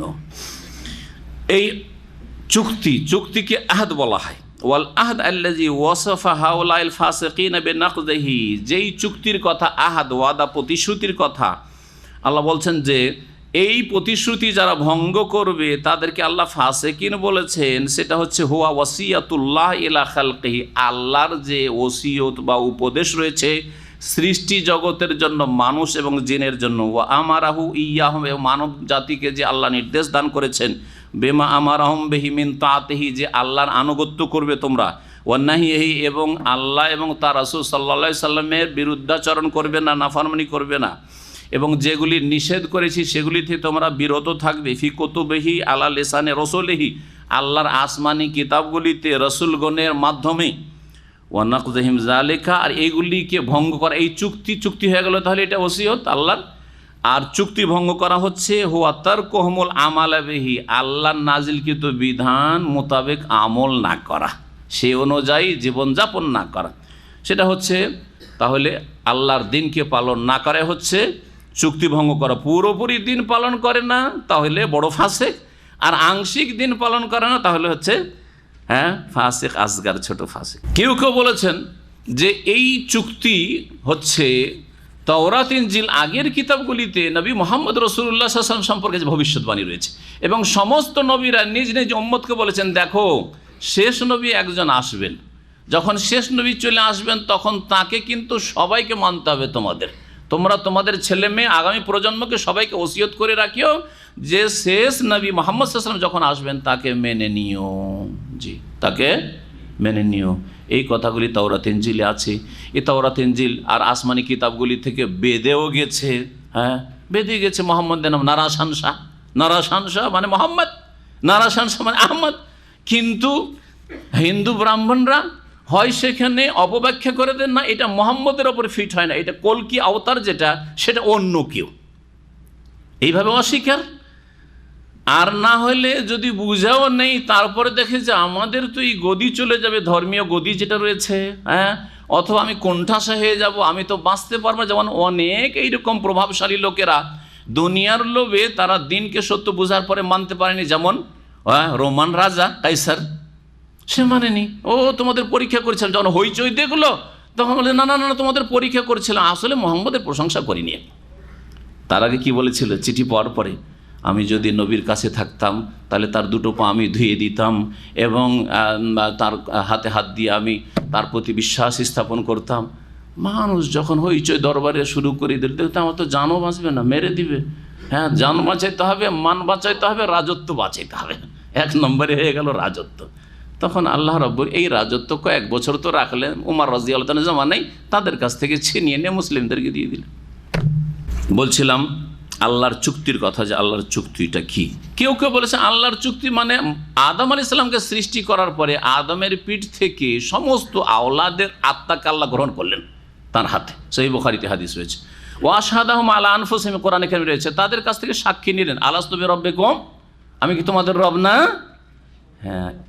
একে আহাদ বলা হয়েছে। এই চুক্তি যারা ভঙ্গ করবে, অর্থাৎ রবকে যারা রব মানলো না, রবের যারা আদেশ নিষেধ পালন করলো না, অথচ আল্লাহকে বলেছে বালা, হ্যাঁ আল্লাহ তুমি আমাদের রব। ফাসেকদের একটি দোষ পেলেন যে তারা চুক্তি ভঙ্গকারী। দ্বিতীয় হচ্ছে ওয়াক্তাউনা মা আমার আল্লাহ বিহি আন ইউসালা, আর যা আল্লাহ মিলাতে বলেছেন, যেই সম্পর্ক আল্লাহ মিলাতে বলেছেন, স্থাপন করতে বলে, সেই সম্পর্ককে তারা ছিন্ন করে। আল্লাহ কোন সম্পর্ককে স্থাপন করতে বলেছেন সেটা হচ্ছে, এক নম্বর হচ্ছে আত্মীয়তার সম্পর্ক, সিলাতুল আরহাম, বাপ মায়ের সাথে ছেলে মেয়ের সম্পর্ক যেন ছিন্ন না হয়। যতই কিছু হয়ে যাক না কেন, বাপ মায়ের আপনার সাথে অবিচার হইতে পারে, কিন্তু তাদের সাথে সম্পর্ক ছিন্ন না, চলবে না। ছেলে মেয়েদের সাথে সম্পর্ক ছিন্ন, একেবারে কুফরি যদি না হয় সম্পর্ক ছিন্ন না। আর কুফরি যদি বাপ মায়ের পক্ষ থেকে, তারপরও তাদের সাথে সদ্ব্যবহার করতে হবে এই নির্দেশ, যেহেতু তারা আপনার অস্তিত্বে আসার মাধ্যম। আল্লাহ সৃষ্টিকর্তা এবং আপনার অস্তিত্বে আসার মাধ্যম হচ্ছে মাতা পিতা। সুতরাং বাপ মা যদি কাফের হয়, মুশরিকও হয়, যদি কবর মাজারপন্থী হয়, আর গোমরা পথভ্রষ্ট হয়, বেনামাজি হয়, তবুও তাদের সাথে কী করতে হবে, দুনিয়ার ক্ষেত্রে পার্থিব জগতে সদ্ব্যবহার করতে হবে। ওয়াসাহেব হুমা ফিদ দুনিয়া মারুফা, সূরা লোকমান আল্লাহ বলেছেন। এইরকম আত্মীয় স্বজন, ভাই বোন, তারপরে ভাই বোনদের সাথে দুনিয়ার কোনো স্বার্থে আঘাত লাগার কারণে সম্পর্ক ছিন্ন না, আল্লাহ মিলাতে বলেছেন, স্থাপন করতে বলেছে, তুমি স্থাপন রাখবে, স্থাপিত রাখবে। আর না হলেই লা ইয়াদখুলুল জান্নাতা কাতিউন, সহিহ বুখারীর হাদিস রয়েছে, যারা আত্মীয়তার সম্পর্ক ছিন্নকারী তারা জান্নাতে যাবে না। তবে আল্লাহর সন্তুষ্টির জন্য কারোর সাথে সম্পর্ক ছিন্ন করে সেটা আলাদা কথা। এই জন্য বলছি যে দুনিয়ার কোনো গরজে আঘাত লেগেছে সেই জন্য আত্মীয়তার সম্পর্ক ছিন্ন, এটা যেন না হয়। এটা হচ্ছে ফাসেকদের চরিত্র। দিনের সম্পর্ক সবচেয়ে বড় সম্পর্ক। সুতরাং দিনী ভাইদের সাথে সম্পর্ক ছিন্ন করা, ওর সাথে আমার মতের মিল হয় না, সেই জন্য আমি ওর সাথে কথা বলি না, চলবে? ওকে দেখতেই ভালো লাগে না, সেই জন্য ওর সাথে আমি কথা বলি না, চলবে? ও কথা বললে আমার গায়ের জ্বালা হয়। কেন জ্বালা হয়? সেও মুসলিম, আপনিও মুসলিম। হ্যাঁ, কেন? ওর কথা আমার বরদাস্তই হয় না। এগুলো চলবে? আয়াত বিরোধী কথা। আল্লাহ ইমানি ওখুওয়াত, ব্রাদারহুড, যেটা ভ্রাতৃত্বকে অটুট রাখতে বলেছেন। হ্যাঁ, ইন্নামাল মুমিনুনা ইখওয়া, ইমানের ভিত্তিতে আপনার ভ্রাতৃত্ব রয়েছে। আর আপনি সামান্য মতের পার্থক্যের জন্য বা দৃষ্টিভঙ্গির পার্থক্যের জন্য, না, ওর সাথে আমি কথা বলি না, ওর কাছেও আমি যাই না, ওকে দেখলে আমি দূরে সরে যাই, কেটে পড়ি। জায়েজ নয়। 3 দিনের বেশি কথা বন্ধ করো, জায়েজ নয়। 3 দিন আল্লাহ কেন অবকাশ দিয়েছেন? কারণ মেজাজ গরম হয়েছে, ঠান্ডা হওয়ার জন্য 3টা দিন লাগতে পারে মাঝে মধ্যে। হ্যাঁ, মেজাজটা ঠান্ডা করার জন্য অনেকের সাথে সাথে শয়তান থেকে পানা চাইলে আর উজু করলে ঠান্ডা হয়ে যাবে, অনেকে হবে না, তো 3 দিন লাগতে পারে। সেজন্য 3 দিন আল্লাহ অনুমতি দিয়েছেন, তার বেশি না। তারপর আকাশ আমল উঠছে না, আল্লাহ বলছেন যে 3 দিন অপেক্ষা করো, যদি এরা যদি মিলে যায় মুসলিম মুসলিম, তাহলে ওপরে উঠাইবা ফেরেশতারা, না হলে ওইদিকে রেখে দাও, ওর আমল ছুঁড়ে ফেলে দাও। আনজিরু হাযাইনি হাত্তা ইয়াস্তালিহা, এদেরকে অবসর দাও, আসমানে এদের আমল নিয়ে আসিও না, যতক্ষণ পর্যন্ত তারা নিজের মাঝে মীমাংসা না করে নিচ্ছে। সে যদি মমিন মুসলিম ভাইদের সাথে হয়, তাহলে মমিন মুসলিম যদি আপনার আত্মীয় স্বজন হয়, মমিন মুসলিম আপনার প্রতিবেশী হয়, মমিন মুসলিম যদি আপনার রুমমেট হয়, মমিন মুসলিম যদি আপনার গ্রামবাসী হয়, ইত্যাদি। হ্যাঁ, মমিন মুসলিম একই জায়গায় একই মসজিদে নামাজ পড়ছেন। যেমন মসজিদে দেখলেন যে এই দরজা দিয়ে ঢুকলো, ও ডান দিকে লাগবে না বাম দিকে, আগে দেখি, ও যদি ডানের লাগে আমি বামে। আছে অনেকেই, এই নামাজ পড়ে লাভ কী হবে? শুধু নামাজ দিয়ে জান্নাত যেতে পারবেন? হ্যাঁ, নামাজ ছাড়া জান্নাত যেতে পারবেন না, নামাজ ছাড়া মুসলিমও থাকবেন না, কিন্তু নামাজের সাথে সাথে অন্তরকে সাফ করতে, কালবে সলিম হইতে হবে, না হলে জান্নাতে অন্তরে খাবাসাত নিয়ে যাওয়া যাবে না। ইয়াউমা লা ইয়ানফাউ মালুন ওয়ালা বানুন ইল্লা মান আতাল্লাহ বিকালবিন সালিম, যতক্ষণ পর্যন্ত অন্তর সহি সালামত না হবে, হিংসা, বিদ্বেষ, শত্রুতা, হ্যাঁ, দুশ্মনী, আর তার ক্ষতি হোক, মন্দ আকাঙ্ক্ষা করা, এসব থেকে যতক্ষণ পর্যন্ত মুক্ত না হবে, তার আগে কুফরি শিরক মুক্ত না হবে, ততক্ষণ পর্যন্ত এই অসুস্থ হৃদয়, এই রোগাক্রান্ত হৃদয়ওয়ালা মানুষ কখনো জান্নাতে যাবে না, আর কিয়ামতের দিনে তাদের প্রভাব এবং ধন জন কোনো কাজে আসবে না, আল্লাহ বলছেন। তাহলে আমাদের সম্পর্ক যাদের সাথে আল্লাহ স্থাপন করতে বলেছেন তা বিচ্ছিন্ন করা হচ্ছে কাবিরা গুনাহ, জান্নাতে যেতে বাধা সৃষ্টি হবে, এবং এই সম্পর্ক মজবুত করা হচ্ছে মুমিনদের কাজ। ফাসিকদের চরিত্র হচ্ছে সম্পর্ক ছিন্ন করা দুনিয়ার গরজে। ওয়ায়ুফসিদুনা ফিল আরদি, আর ফাসিক সত্যত্যাগী ওরা যারা পৃথিবীতে বিশৃঙ্খলা সৃষ্টি করে, অশান্তি সৃষ্টি করে, পৃথিবীতে ফাসাদ সৃষ্টি করে। উলাইকা হুমুল খাসিরুন, আর ওরাই হচ্ছে ক্ষতিগ্রস্ত এরা, যারা কি করে? 1 নম্বর কথা ফাসিক। ফাসিক কারা? ফাসিকদের 3টি দোষ এখানে তুলে ধরেছেন। এছাড়াও ফাসিকদের যেসব যত খারাপ মন্দ দোষ হতে পারে, গুণ হতে পারে, সেগুলি তাদের মধ্যে থাকবে, আর যত বেশি যার মধ্যে মন্দগুলি রয়েছে তত বড় সে ফাসিক। আল্লাহ রাব্বুল আলামিন তারপরে তার অস্তিত্ব সম্পর্কে মানুষকে সচেতন করছেন। কাইফা তাকফুরুনা বিল্লাহ, হে মানুষ, আশ্চর্য লাগে কেমনভাবে তোমরা আল্লাহর সাথে কুফরি করছো, আল্লাহর অস্তিত্বকে অস্বীকার করছো, অথবা আল্লাহর একত্ব তৌহিদকে অস্বীকার করছো, তোমরা শিরকি জীবনযাপন করছো। ওয়াকুনতুম আমওয়াতান, তোমরা মৃত ছিলে, প্রাণহীন ছিলে। আমওয়াতান, হ্যাঁ, মাইয়েতের বহু বচন হচ্ছে, জমা হচ্ছে আমওয়াত। মাইয়েত একজন মৃত, আর আমওয়াত মানে মৃত লোকেরা। তোমরা কি ছিলে? প্রাণহীন ছিলে। তোমরা প্রাণহীন ছিলে মানে অস্তিত্বহীন ছিলে। এই প্রথম আমওয়াত মানে হচ্ছে অস্তিত্বহীন ছিলে। কোন স্তরটাকে বোঝানো হয়েছে? মায়ের পেট থেকে পৃথিবীতে আসার আগের যুগটাকে বোঝানো হয়েছে। আপনার জন্ম হয়েছে ধরেন 1980 সালে। 1980 সালের আগে যখন আপনার জন্ম হয়নি, অথবা পৃথিবীতে ভূমিষ্ঠ হননি, তার আগে আপনার অস্তিত্ব ছিল? আমার ছিল না? কারো ছিল না। জন্মের আগে আপনার আমার কারো অস্তিত্ব ছিল না।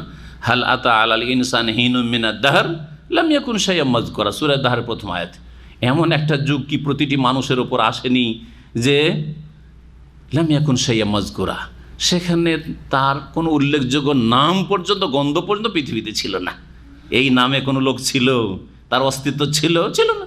তোমরা ছিলে প্রাণহীন, অস্তিত্বহীন। আমওয়াতান ফাহিয়াকুম, তোমাদেরকে আল্লাহ প্রাণ দান করলেন, জীবিত করলেন, তার মানে মায়ের পেট থেকে পৃথিবীতে হায়াত দিয়ে পাঠালেন। এটা হচ্ছে পার্থিব হায়াত, দুনিয়ার জগৎকে বোঝানো হয়েছে। সুম্মা ইউমীতুকুম, অতঃপর তোমাদেরকে মৃত্যু দান করবেন, অর্থাৎ তোমাদের মৃত্যু ঘটাবেন, তোমাদের মৃত্যু ঘটাবেন। সুম্মা ইউমীতুকুম, এটা মত হচ্ছে দুনিয়ার হায়াত থেকে মত। সুম্মা ইউহয়িকুম, এই মত হয়ে গেল মানে এক্সপায়ার, শেষ। এক্সপায়ার মানে শেষ। আজকাল বলা হচ্ছে অমুক এক্সপায়ার করেছে, আজকাল ভদ্রলোকেরা ইংলিশ বলতে শিখেছে। এটা যদি এই ধারণা নিয়ে বলে, প্রথম কথা শব্দটি হচ্ছে কুফরিয়া কথা। হ্যাঁ, এক্সপায়ার নয়, মানুষ এই এক জগৎ থেকে আর এক জগতে কী করেছে, স্থানান্তরিত হয়েছে, যেটাকে ইন্তেকাল বলা যেত। ইন্তেকাল মানে জায়গা চেঞ্জ করা, ইন্তেকাল মানে জায়গা চেঞ্জ করা। আপনি এই মহল্লায় বাস করতেন, এই বাসায় থাকে আর বাসায় গেছেন, এটাকে আরবিতে যখন বলবেন হাজার রাজুল ইন্তাকালা মিন মাকান হাজা এলা মাকান কিজা, ইন্তাকালা মিনা দাম্মাম এলা মক্কা। হ্যাঁ, দাম্মাম থেকে মক্কায় ইন্তেকাল করেছে। আজকাল যদি বাংলায় বলা হয় অমুক ইন্তেকাল করেছে, ভাই দাম্মাম থেকে মক্কা গেছে, একটা লোক বলছে অমুক ইন্তেকাল করেছে, ইন্না লিল্লাহি ওয়া ইন্না ইলাইহি রাজিউন, ঠিক না? তো ইন্তেকাল মানে জায়গা পরিবর্তন করা, জায়গা পরিবর্তন করা। মানুষের মতকে ইন্তেকাল বলা হয় এই জন্য যে দুনিয়া জায়গা থেকে আখেরাতের জায়গায় চলে গেছে, আর দুনিয়ার জায়গাতে নেই কোথাও। জি, জমিনের ওপরে, জমিনের নিচে চলে গেছে, ওখান থেকে তার রুহ যেখানে যাওয়ার চলে গেছে, মতের সাথে সাথে রুহ চলে গেছে। এই লিনে অথবা সিজ।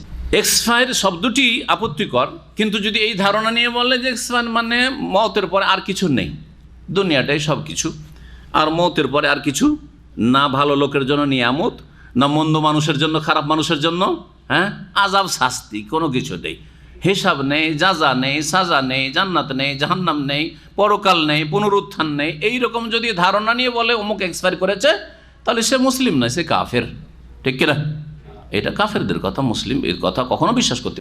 আল্লাহ বলছেন যে সুম্মা ইউহয়িকুম, অতঃপর এই কি করবেন, মতের পরে থাকলে তোমরা বারজাখী জীবনে যতদিন আল্লাহ চাইলেন থাকলে, তারপরে কিয়ামত হইল, হ্যাঁ হাসর মাঠ, বিচার দিবস বসলো, তোমাদেরকে আল্লাহ কবর থেকে জীবিত করে উঠাবেন। সোম্মায়, তারপরে এই প্রাণের পরে সোম্মা এলেই হে তুরজাউন, তারপরে পালাতে পারবে না, ওই আল্লাহর কাছে ফিরে যেতে হবে, অতঃপর আল্লাহর কাছে প্রত্যাবর্তিত হবে, তুরজাউন। সুতরাং সেখানে ফিরে গিয়ে যে অবস্থাটা হবে সেটা কোরআন সুন্নাহর আলোকে, ওহীর আলোকে জানুন এবং তার জন্য প্রস্তুতি নেন। এটা হচ্ছে জ্ঞানী মুসলিমের পরিচয়।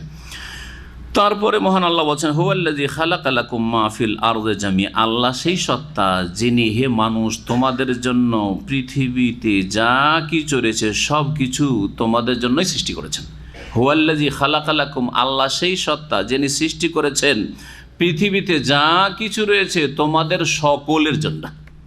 খালাকা লাকুম জামিআন, লাকুমের তাকিদ হচ্ছে জামিআ, তোমাদের সকল মানুষের জন্য পৃথিবীতে যা কিছু সৃষ্টি হয়েছে তোমাদের স্বার্থে আল্লাহ সৃষ্টি করেছেন। আমরা বাদ দিয়ে আল্লাহর জমিনে যত কিছু রয়েছে, হ্যাঁ তা কোনো প্রাণী হোক, হ্যাঁ পশু পাখি হোক, কীট পতঙ্গ হোক, অথবা উদ্ভিদ গাছপালাই হোক, অথবা কি হোক কোনো পদার্থই হোক, সমস্ত কিছু আল্লাহ কার জন্য সৃষ্টি করেছেন? লাকুম, হে মানব জাতি তোমাদের জন্য সৃষ্টি করেছেন। এগুলিতে আমাদের জন্য উপকারিতা রয়েছে। এই আয়াত থেকে ফোকাহায়ে কেরামরা ইস্তেমবাত করেছেন যে খাদ্যর ক্ষেত্রে আর পানীয়র ক্ষেত্রে কি খাওয়া জায়েজ আর কি খাওয়া জায়েজ নয়, কি পান করা জায়েজ, কি পান করা জায়েজ নয়। এই ক্ষেত্রে আসল হচ্ছে নিষেধ না আসল হচ্ছে জায়েজ? আসল হচ্ছে জায়েজ। কারণ আল্লাহ বলছেন যে পৃথিবীতে যা কিছু আছে কার জন্য সৃষ্টি করা হয়েছে?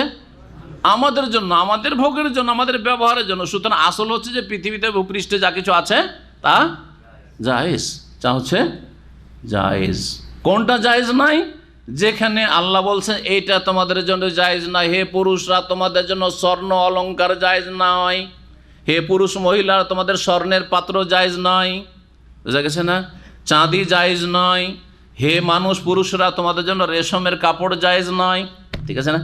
পৃথিবীতে রেশমের কাপড় মহিলার জন্য জায়েজ, পুরুষের রেশম জায়েজ না, ঠিক না? স্বর্ণ মহিলাদের জন্য অলংকার হিসাবে জায়েজ, কিন্তু পুরুষের জন্য জায়েজ নাই।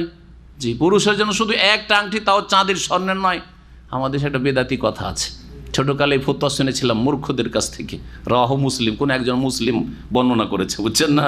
আমাদের বহু মুসলিম বিদাতে আকিদা রাখে যে পুরুষদের জন্য একটা স্বর্ণের আংটি চলবে। ফতোয়া শুনেছেন না শোনেননি? কেন চলবে? বলছে আমার এক মামা ওই রকম বিয়ে পাস, বিয়ে করেছে, দেখি স্বর্ণের আংটি। তখন আমি মাত্র দুসরি তিসরি জামাতে মিশকাত পড়ি না, বলগোল মারা বা মিশকাত এরকম এতে আছি। বলছে মামা, ছোটো মামা, আমি খুব ছোটো, 13-14 বছর বয়স। বলছে মামা এই তো স্বর্ণের আংটি, স্বর্ণ তো জায়েজ না পুরুষদের জন্য। বলছে মামা তুমি জানো না, আমি যদি বাইরে গিয়ে মরে যাই তো আমার কাফন টাফন কী দিয়ে হবে? ওই তখন এই কথা শুনেছিলাম, এই যে জাহেলদের ফতোয়া। যদি এই ফতোয়া যদি থাকে তাহলে হারাম কাজ করছে, এমন হারাম যেই ব্যক্তি স্বর্ণ ব্যবহার করবে সেই ব্যক্তি জান্নাতের স্বর্ণের নিয়ামত থেকে বঞ্চিত হবে। তার দুটি অর্থ এই হাদিসের, জান্নাতে যাবে না, হ্যাঁ, এই শুধু এই পাপ থাকে তাহলে কিছু কাল, দীর্ঘকাল, তারপরে যাবে হয়তো জাহান্নামে যেতে হবে এই কাবিরা গুনার কারণে। আর না হলে জান্নাতে যদি যায়ও তো আল্লাহ বলে তোকে স্বর্ণ দেবো না, কারণ স্বর্ণ তো দুনিয়াতে যখন ভোগ করে নিয়েছিস, মাল্লা বেসাল হারিরা ফিদ দুনিয়া লাম ইয়ালবাস হাফিল আখিরা। নবী সাল্লাল্লাহু আলাইহি ওয়াসাল্লাম বলছেন কেউ যদি রেশম, পুরুষ হয়ে রেশম, দুনিয়াতে রেশমের কাপড় পরে, তাহলে আখিরাতে জান্নাত গেলেও রেশমের কাপড় থেকে আল্লাহ বঞ্চিত রাখবেন। সবাই রেশম পরে আছে আর আপনি সুতি, জান্নাত কেন? আল্লাহ বলছে তুই যে দুনিয়াতে ভোগ করে নিয়েছিস, হ্যাঁ, অথবা জান্নাতে যেতেই পারবেন না, রেশম আখিরাতে পাবেন না, মানে জান্নাতে যেতে পারবেন না, জাহান্নামে যেতে হবে। আসল হচ্ছে পৃথিবীতে যা কিছু আছে আমাদের জন্য আল ইবাহা, আল আসলু ফিল আশিয়া আল ইবাহা। ফিকহার কায়দাটা বলি, সমস্ত কিছুর ক্ষেত্রে, মুআমালাতের ক্ষেত্রে আসল হচ্ছে ব্যবসা বাণিজ্য, জায়েজ না না জায়েজ? মোবাইল ব্যবসা আজকে থেকে 100 বছর আগে নয়, 50 বছর আগে যদি পোকাকে জিজ্ঞাসা তার মোবাইল আবার কি জিনিস রে ভাই, আপনি জিজ্ঞাসাই বা কী করে জানেন না তো মোবাইল, তাই না? তো কথা হচ্ছে যে আসল হচ্ছে পৃথিবীতে যা কিছু আছে ভোগের সামগ্রী তা হচ্ছে জায়েজ, তবে যদি নাজায়েজের কোনো দলিল কোরআন সুন্নাহয় পাওয়া যায় তখন নাজায়েজ। আসল হচ্ছে সামুদ্রিক প্রাণী, জীবিত প্রাণ আর মৃত, জায়েজ, ঠিক না? যদি আল্লাহ বা তার রাসূল সাল্লাল্লাহু আলাইহি ওয়াসাল্লাম কোনো কিছুকে হারাম না করে থাকেন। তাই হাদিস আছে এই জন্য সাগরে যা কিছু পান হুয়া তুহুর মা ওয়াল হিল্লু মাইতাতুহু, হ্যাঁ, পানির যে কোনো মৃত মরা পেলেও খাওয়া জায়েজ, জি, ঠিক না? পশু পাখির ক্ষেত্রে কায়দা বেঁধে দিয়েছেন, এইরকম পশু হলে খাওয়া জায়েজ নয়, এইরকম পাখি হলে জায়েজ নয়, বাকিগুলো জায়েজ। জি হ্যাঁ, যদি এই কায়দা না বাঁধা থাকতো তাহলে আসল হচ্ছে যে সব কিছু জায়েজ হয়ে যেত, কিন্তু সব কিছু জায়েজ নয়। নতুন নতুন এমন খনিজ সম্পদ আসলো, আজকে না পেট্রোল আছে জানছেন, ডিজেল জানছেন, এমন কিছু আসলো নতুন নাম, কোনো হাদিসেও নাই, আয়াতও নেই, আর ফিকহার কিতাবও নেই। জায়েজ না জায়েজ নয়? আসল হচ্ছে জায়েজ, কিন্তু যদি কোনো দলিল পাওয়া যায় স্পষ্ট অথবা অস্পষ্ট ইস্তেমবাদ করে যে না এটাতে অমুক আপত্তিটা রয়েছে শরীয়তে, সুতরাং জায়েজ হবে না। ইবাদতের ক্ষেত্রে বিপরীত, আসল হচ্ছে যে যেহেতু দিনকে কমপ্লিট করা হয়েছে, সুতরাং ইবাদতের ক্ষেত্রে নবী সাল্লাল্লাহু আলাইহি ওয়াসাল্লাম থেকে প্রমাণ দিতে হবে না। যদি প্রমাণ না দিতে পারেন আসল হচ্ছে নাজায়েজ। আল আসলু ফিল ইবাদাতে আত-তাওকিফ, আপনাকে থামতে হবে যেখানে রাসূলুল্লাহ সাল্লাল্লাহু আলাইহি ওয়াসাল্লাম থেমে গেছেন। দিনে ফরজ নামাজের জন্য 5টা আজান, ঠিক কিনা? নবী সাল্লাল্লাহু আলাইহি ওয়াসাল্লাম সাহাবীরা এখানে থেমেছেন না থামেননি? আপনি যদি বলেন আজান দেওয়া ভালো কাজ না মন্দ কাজ, ভালো কাজ না মন্দ কাজ? ভালো কাজ, এই কথাটা ঠিক। আজান দেওয়া যখন মন্দ কাজ, আমি গত সপ্তাহে কিন্তু শুবহাত সংশয় বুঝাইতে গিয়ে এই উদাহরণগুলো দিয়েছিলাম। যখন আজান দেওয়া ভালো কাজ, আজান দিলে শয়তান পালাই কি পালাই না? পালাই, এইটা তো একমত আমরা। যখন একমত, তাহলে আমরা দিনে মাত্র 5 বার কেন আজান দেবো? 10 বার আজান দিয়ে বেশি করে শয়তান তাড়াবো, এই কথাটা বাতিল কি না? এইটা হচ্ছে সংশয়, শুবহাতের রোগ, এই হচ্ছে সংশয়ের রোগ। এইরকমই চোরের হাত কাটা ভালো কাজ না মন্দ কাজ? ভালো কাজ। চোরের হাত কাটা উচিত কি উচিত নাই? ফরজ কি ফরজ নাই? হ্যাঁ ফরজ। হ্যাঁ ফরজ যখন, তাহলে আমরা হাত কাটবো? হ্যাঁ আমরা বল প্রয়োগ করব? ঠিক আছে না। চোরের হাত যখন কাটতে হবে, তাহলে এটা কি করে হবে? যদি আমরা ক্ষমতায় না যাব, এটা হচ্ছে ভুল কথা। আপনাকে ক্ষমতায় গিয়ে হাত কাটতে হবে, এটা ভ্রান্ত কথা। যাকে আল্লাহ ক্ষমতায় পাঠিয়েছেন তার উপর হাত কাটা ফরজ। এই বিষয়গুলি বুঝে না। আর আজকাল মুসলিমরা হচ্ছে আবেগী। কথা তো ভালো রে ভাই, এরা তো শুধু নামাজ রোজার কথা বলে, আর ওরা তো অনেক বড় বড় কথা বলে। বড় কথা বলতে হবে না, ছোট কথাও বলতে হবে। একটু আগে শেখা আল্লাহ কোরআনে কারিমে ছোট ছোট কথাও বয়ান করেছে, যেটা আপনার ছোট আয়ত্তের সেই কাজটা আপনার কাছে বেশি গুরুত্বপূর্ণ। বোঝা গেছে? যার উপরে যেটা ফরজ সেটা তার জন্য গুরুত্বপূর্ণ, যার উপরে যেটা ফরজই নয়। একজন লোক তার পারিবারিক জীবনে পূর্ণ ইসলাম পালন করছে, সে দিন কায়েম করলো না? দিন কায়েমই না। দিন কায়েমের এত অর্থের বিকৃতি ঘটানো হয়েছে, এত তাহরিফ করা হয়েছে, এত অপব্যাখ্যা করা হয়েছে যে মগজে এমন হয়ে ঢুকেছে যে আরে ভাই, সমস্ত মাথা থেকে পা পর্যন্ত তার ইসলাম আছে, তাহাজ্জুদ পর্যন্ত আছে, সলাতুদ দোহাও আছে, বোঝা গেছে, দান খেরাতও আছে, মসজিদ মাদ্রাসাও আছে, দিনের শিক্ষা নেওয়া দেওয়াও আছে। পারিবারিক ক্ষেত্রে তার বিবির একটা হাতের আঙ্গুলও দেখা যায় না, সব ঠিক আছে। রুজি একটা পয়সা কোনোদিন হারাম ঢোকে না, সব ঠিক আছে। না, দিন কায়েম হইল না, কারণ হুখেরে যে যাওয়া গেল না। এই যে ভুল ব্যাখ্যা করা হয়েছে, তাও এর বয়স, এই ভুল ব্যাখ্যার বয়স হচ্ছে মাত্র 60 বছর। মাত্র 60 বছর, তার আগে জানতো না কেউ এই ভুল ব্যাখ্যা। আল্লাহ হেফাজত করে এই রকমের অপব্যাখ্যা থেকে এবং ভ্রান্ত ধর্ম থেকে, ভ্রান্ত মতবাদ থেকে। ফাত্তাকুল্লাহ মাস্তাতাতুম, যথাসাধ্য আল্লাহকে ভয় করো। আপনার সাধ্যে আছে যেটা, সেটা আপনার ফরজ। আমার সাধ্যে যেটা আছে সেটা আমার ফরজ, তার বেশি ফরজ নয়। আমি যদি রাস্তায় একটা লোক বেনামাজি বসে আছে, তাকে ধরে যদি দুটা চড় লাগাই, তো এটা আমার জন্য নেকির কাজ হবে না গুনহার কাজ হবে? আমার জন্য গুনহার কাজ। হ্যাঁ, কিন্তু সরকারের পুলিশ এসে যদি তাকে উঠিয়ে নিয়ে যায় আর দুটো জুতাও লাগায়, ঠিক না বে ঠিক? তার জন্য ঠিক সেটা, কারণ তাকে ক্ষমতা দেওয়া হয়েছে সরকারের প্রতিনিধি। আল্লাহ রাব্বুল আলামিন তারপরে বলছেন যে আল্লাহ রাব্বুল আলামিন তোমাদের জন্য পৃথিবীতে যা কিছু আছে তোমাদের জন্য সৃষ্টি করেছেন, এই কথা বললেন। এই বিষয়ে আলোচনা বিস্তারিত হলো। সুম্মাস্তাওয়া ইলাস সামাই, অতঃপর আকাশের দিকে মনোসংযোগ করলেন। আল্লাহ রাব্বুল আলামিন আকাশের দিকে কি করলেন? মনোসংযোগ করলেন। হ্যাঁ, মনোযোগী হইলেন আকাশ সৃষ্টি করবেন। ফাসাওয়াহুন্না সাবআ সামাওয়াত, অতঃপর আকাশগুলিকে 7 আকাশে সুবিন্যস্ত করলেন। ফাসাওয়াহুন্না সাবআ সামাওয়াত, 7 আকাশকে সুবিন্যস্ত করলেন, বা আকাশগুলিকে 7 আকাশে সুবিন্যস্ত করলেন। ওয়া হুয়া বিকুল্লি শাইইন আলিম, এবং তিনি সব কিছু সম্পর্কে সম্যক জ্ঞানী, সব কিছু সম্পর্কে সম্যক জ্ঞানী। এখানে একটি কথা হচ্ছে যে জমিন আর আসমানকে আল্লাহ সৃষ্টি করলেন, তাই না? আগে জমিন না আগে আসমান? আগে জমিন, ঠিক না? দেখেন, খালাকালাকুম মাহফিল আরদে জামিয়ান, জমিনে যা কিছু আছে তোমাদের জন্য সৃষ্টি করলেন, তাহলে জমিন আগে। সুম্মাস্তাওয়া, তারপরে উদ্দেশ্য করলেন আল্লাহ, মনোযোগ দিলেন কোন দিকে? আকাশ সৃষ্টির দিকে। তারপরে সে আকাশকে 7 আকাশে সুবিন্যস্ত করলেন, তার মানে আকাশ জমিনের পরে তৈরি হইল। বোঝা গেছে কি না? এই আয়াত এটাই প্রমাণ করে। কিন্তু আর একটি আয়াত রয়েছে, ওয়াল আরদা বাদা যালিকা দাহাহা আখরাজা মিনহা মাআহা, আমার আম্মা পাড়ার একটি সূরা রয়েছে, ওয়াল আরদা বাদা যালিকা দাহাহা, জমিন কি তারপরে মানে আকাশের পরে কি করলেন? বিছালেন। হ্যাঁ, সুবিন্যস্ত করলেন, বিছালেন জমিনকে আল্লাহ বলছেন। এই আয়াত দিয়ে যদি বুঝেন যে জমিনকে সৃষ্টি করলেন বাদা জালিকা, তারপরে মানে আকাশের পরে, তাহলে উল্টো হয়ে গেল না? উল্টো হলো না? হলো না? আগে কি বললাম যে আল্লাহ আগে জমিনকে সৃষ্টি করেছেন, আর এই আয়াতে বলছেন ওয়াল আরদা বাদা জালিকা, জমিনকে তারপরে মানে আকাশের পরে দাহাহা বিছালেন। আল্লাহ রাব্বুল আলামিন দাহা মানে ফারাসাহা, বিছালেন, বসবাসযোগ্য করলেন। এই দুই আয়াতে বাহ্যিক মনে হচ্ছে দ্বন্দ্ব আছে, না দ্বন্দ্ব নেই। ইমাম ইবনে কাসির রাহমাতুল্লাহ আলাইহি তার ভাষায় শোনাচ্ছি, এবং তিনি সহিহ বুখারী থেকে নকল করেছেন। আগে জমিন তৈরি হয়েছে, তারপরে আসমান। জমিন তৈরি হওয়ার পরে এইরকম বিছানো ছিল না, জমিন ভাঁজকৃত ছিল। তারপরে জমিনকে আল্লাহ কী করেছেন?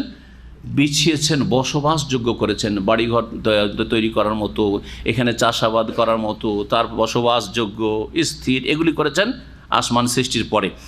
তাই সহিহ বুখারীতে আন্না ইবনে আব্বাস সুইলা আনহা, ইবনে আব্বাস রাদিয়াল্লাহু তাআলা আনহুমাকে এই বিষয়ে জিজ্ঞাসা করা হয়েছিল, বেআইনিহি, এই প্রশ্নটি ফাজ বেআন্নাল আরদা খোলেকাত কাবলা সামায়, তখন আব্দুল্লাহ বিন আব্বাস রাদিয়াল্লাহু তাআলা প্রখ্যাত মুফাসসির সাহাবাই কেরাম সবচেয়ে বড় মশহুর মুফাসসির, তিনি বলছেন যে জমিনকে আকাশের পূর্বে সৃষ্টি করা হয়েছে। বেআন্নাল আরদা খোলেকাত কাবলা সামায়, জমিন সৃষ্টি করা হয়েছে আকাশের আগে। ওয়া আন্নাল আরদা ইন্নামা দহিয়াত বাদা খালকিস সামাই, আর জমিনকে বিছানো হয়েছে কিসের পরে? বাদা খালকিস সামাই, আকাশ সৃষ্টি করার পরে। এইভাবে অনেক তাফসির ওয়াকাজা আজাবা গায়র ওয়াহিদ মিন উলামায়ে তাফসির কাদিমান ওয়া হাদিসেন, প্রাচীন যুগেও সাহাবায়ে কেরাম, তাবেঈন, তাবা তাবেঈন, সালাফদের যুগেও আর পরবর্তীকালেও এই তাফসির করা হয়েছে। যেমন সূরা নাজিয়াতে রয়েছে যে বললাম ওয়াল আরদা বাদা যালিকা দাহাহা। আর তারপরে জমিনে আসমানে যা কিছু রয়েছে সৃষ্টি জগৎ, হ্যাঁ, পাহাড় পর্বত, এগুলোকে কয়দিন আল্লাহ সৃষ্টি করেছেন?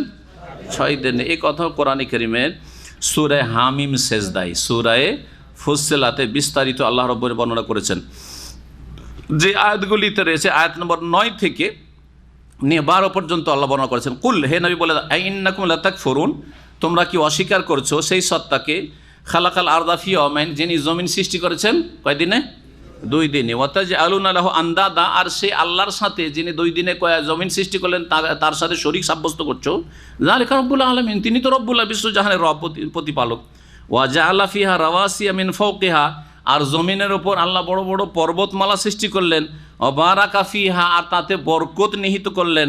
ওয়া কাদ্দারা ফি আকওয়াতাহা ফি আরবাতি আইয়ামিন, আর তাতে যত সম্পদের প্রয়োজন এই জমিনে, রুজি, চাষাবাদযোগ্য হওয়া, তারপরে এতে খনিজ সম্পদ, এক কথা রুজির যে সব উৎস হতে পারে মানুষের উপজীবিকার জন্য, সেগুলিকে সুনির্ধারিত করলেন ফি আরবাতি আইয়ামিন, 4 দিনে, অর্থাৎ আগের 2 দিন মিলিয়ে 4 দিন।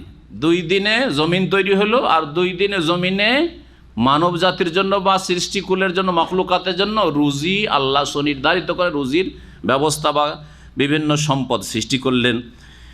সুম্মাস্তাওয়া ইলাস সামাই ওয়া হিয়া দুখান, তারপরে আল্লাহ আকাশের দিকে মনোযোগ করলেন, মনোযোগী হইলেন। ওয়াহিয়া দোকান, সেটা ধোঁয়ার মতো ছিল। ফাকাল, আল্লাহ তারপরে বললেন আকাশকে উদ্দেশ্য করি, ওয়ালিল আরদে, আর জমিন, এতিয়া তাও আন আও কারহান কালাত আতাইনা তাই, তোমরা আসো, ইচ্ছাকৃত হোক অনিচ্ছাকৃত, যেইভাবে আমি বলছি সেইভাবে তৈরি হও। ফাকাদাহুন্না সাবা সামাওয়াত, তারপরে 7 আকাশকে তৈরি করলেন ফি ইয়াওমাইনি, 2 দিনে। তাহলে কয়দিন হয়ে গেল? 6 দিন হয়ে গেল। এই হচ্ছে আল্লাহ রাব্বুল আলামিনের কোরআনে কারীমের আয়াত। এই আয়াতগুলি দিয়ে বোঝা যায় যে আকাশ আছে না নেই?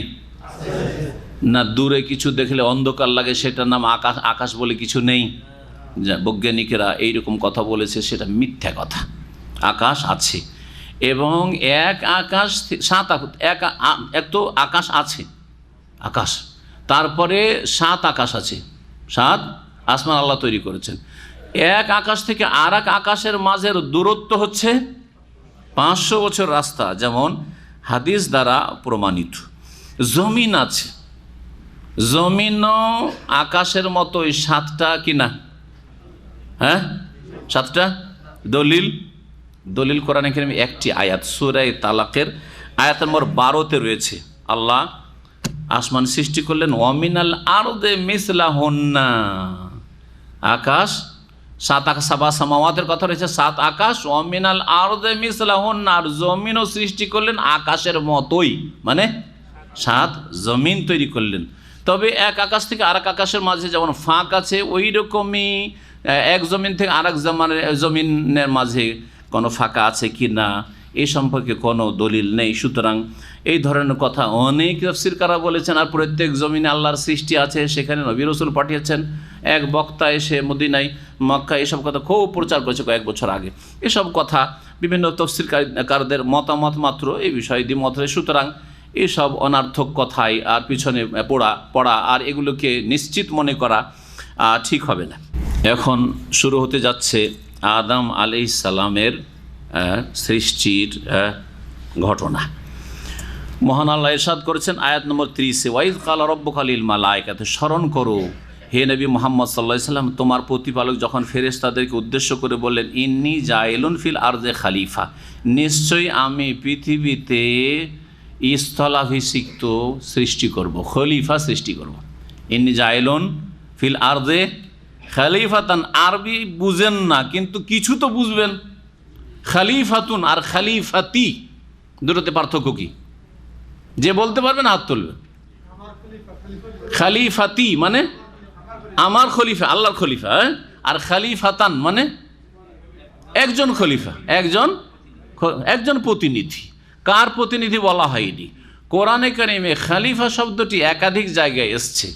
এক বচন দিয়ে এসছে, বহু বচন দিয়ে। ওয়া জাআলাকুম খোলাফা আল আরদে, তোমাদেরকে জমিনের খলিফা বানিয়েছেন। খোলাফা জমিনের খলিফা, কিন্তু আল্লাহর খলিফা বলে একটি আয়াতও নেই, একটি হাদিসও নেই। অথচ এটি হচ্ছে নতুন মতবাদ এই 60 বছর 70 বছর আগে থেকে। আর এই ভ্রান্ত মতবাদের উপর ভিত্তি করেই আমরা আল্লাহর খলিফা। সুতরাং আল্লাহর আইনের বাস্তবায়ন আমাদের করতে হবে, না হলে দিন কায়েম হইল না। বুঝতে পারছেন গুমরাহিটা কোত্থেকে এসছে? এইভাবে গুমরাহি ঢুকেছে আর ভুল ব্যাখ্যা ঢুকেছে। এটা কি কোরআনের তাহরিফ নয়, অপব্যাখ্যা নয়? আল্লাহ বলছেন খলিফাতান, আর তর্জমা করছে কি আমার খলিফা, আল্লাহর খলিফা। বান্দা হচ্ছে আল্লাহর খলিফা। দেখান দলিল থাকলে, একটি আয়াত বেশি নয়, একটি হাদিস সহিহ হাদিস বেশি নয়। আর যদি না থাকে তো এখনও সবাইকে, তাদের ওপর থেকে নিচের সকল স্তরের মানুষকে, আর তাদের যারা প্রবক্তা তাদেরকে, তাদের স্কলার তাদেরকে দাওয়াত দিচ্ছি, তওবা করে ফিরে আসেন কোরআন সুন্নাহর দিকে, সহিহ আকীদার দিকে, সালাফে সালেহিনের মানহাজের দিকে। নবী মুহাম্মদ রাসূলুল্লাহ সাল্লাল্লাহু আলাইহি ওয়াসাল্লাম যেই দিন ছেড়ে গেছেন সেই দিনের দিকে ফিরে আসেন। আল্লাহ যেন তওবা করার তৌফিক দান করেন। আর যদি তারা সংশোধন তওবা না করে, তাদের শার থেকে, অনিষ্ট থেকে মুসলিম উম্মাহকে যেন বেঁচে থাকার তৌফিক দান করেন। আর তাদের শার থেকে আল্লাহ যেন মুসলিমদেরকে বাঁচিয়ে রাখেন, এবং তাদের শারকে আল্লাহ, তাদের অনিষ্টকে যেন কখনো আল্লাহ বাড়তে না দেন, বরং ঠান্ডা করে দেন। ভালো করে শোনেন, এগুলি হচ্ছে কোরআনের অপব্যাখ্যা। আমি একটা আলোচনা ধারাবাহিক ইনশাআল্লাহ করব, তাহরিফাতুল কোরআনিল কারীম। মুসলিম জাতির বিভিন্ন বিদআতপন্থীরা, ভ্রান্ত মতবাদে বিশ্বাসীরা কোরআনের যে অর্থের অপব্যাখ্যা করেছে, তাহরিফ করেছে, এর নজিরগুলো মাঝে মধ্যে ছড়িয়েছে। এটা মাঝে মধ্যে আলোচনা করছি, ধারাবাহিক আলোচনা করব, যাতে করে বিদআতীদের মুখোশ খুলে, ভ্রান্ত মতবাদী বিশ্বাসের মুখোশ খুলে, এবং তারা কোনখানে গিয়ে কানাকে হাইকোর্ট দেখিয়ে দিচ্ছে, জনগণকে ধোঁকা দিচ্ছে, এগুলি যাতে করে বুঝতে পারে। আল্লাহ যদি তৌফিক দেন ইনশাআল্লাহ তাআলা করব। এই যে তার মধ্যে একটি জায়গা হচ্ছে এই খলিফা।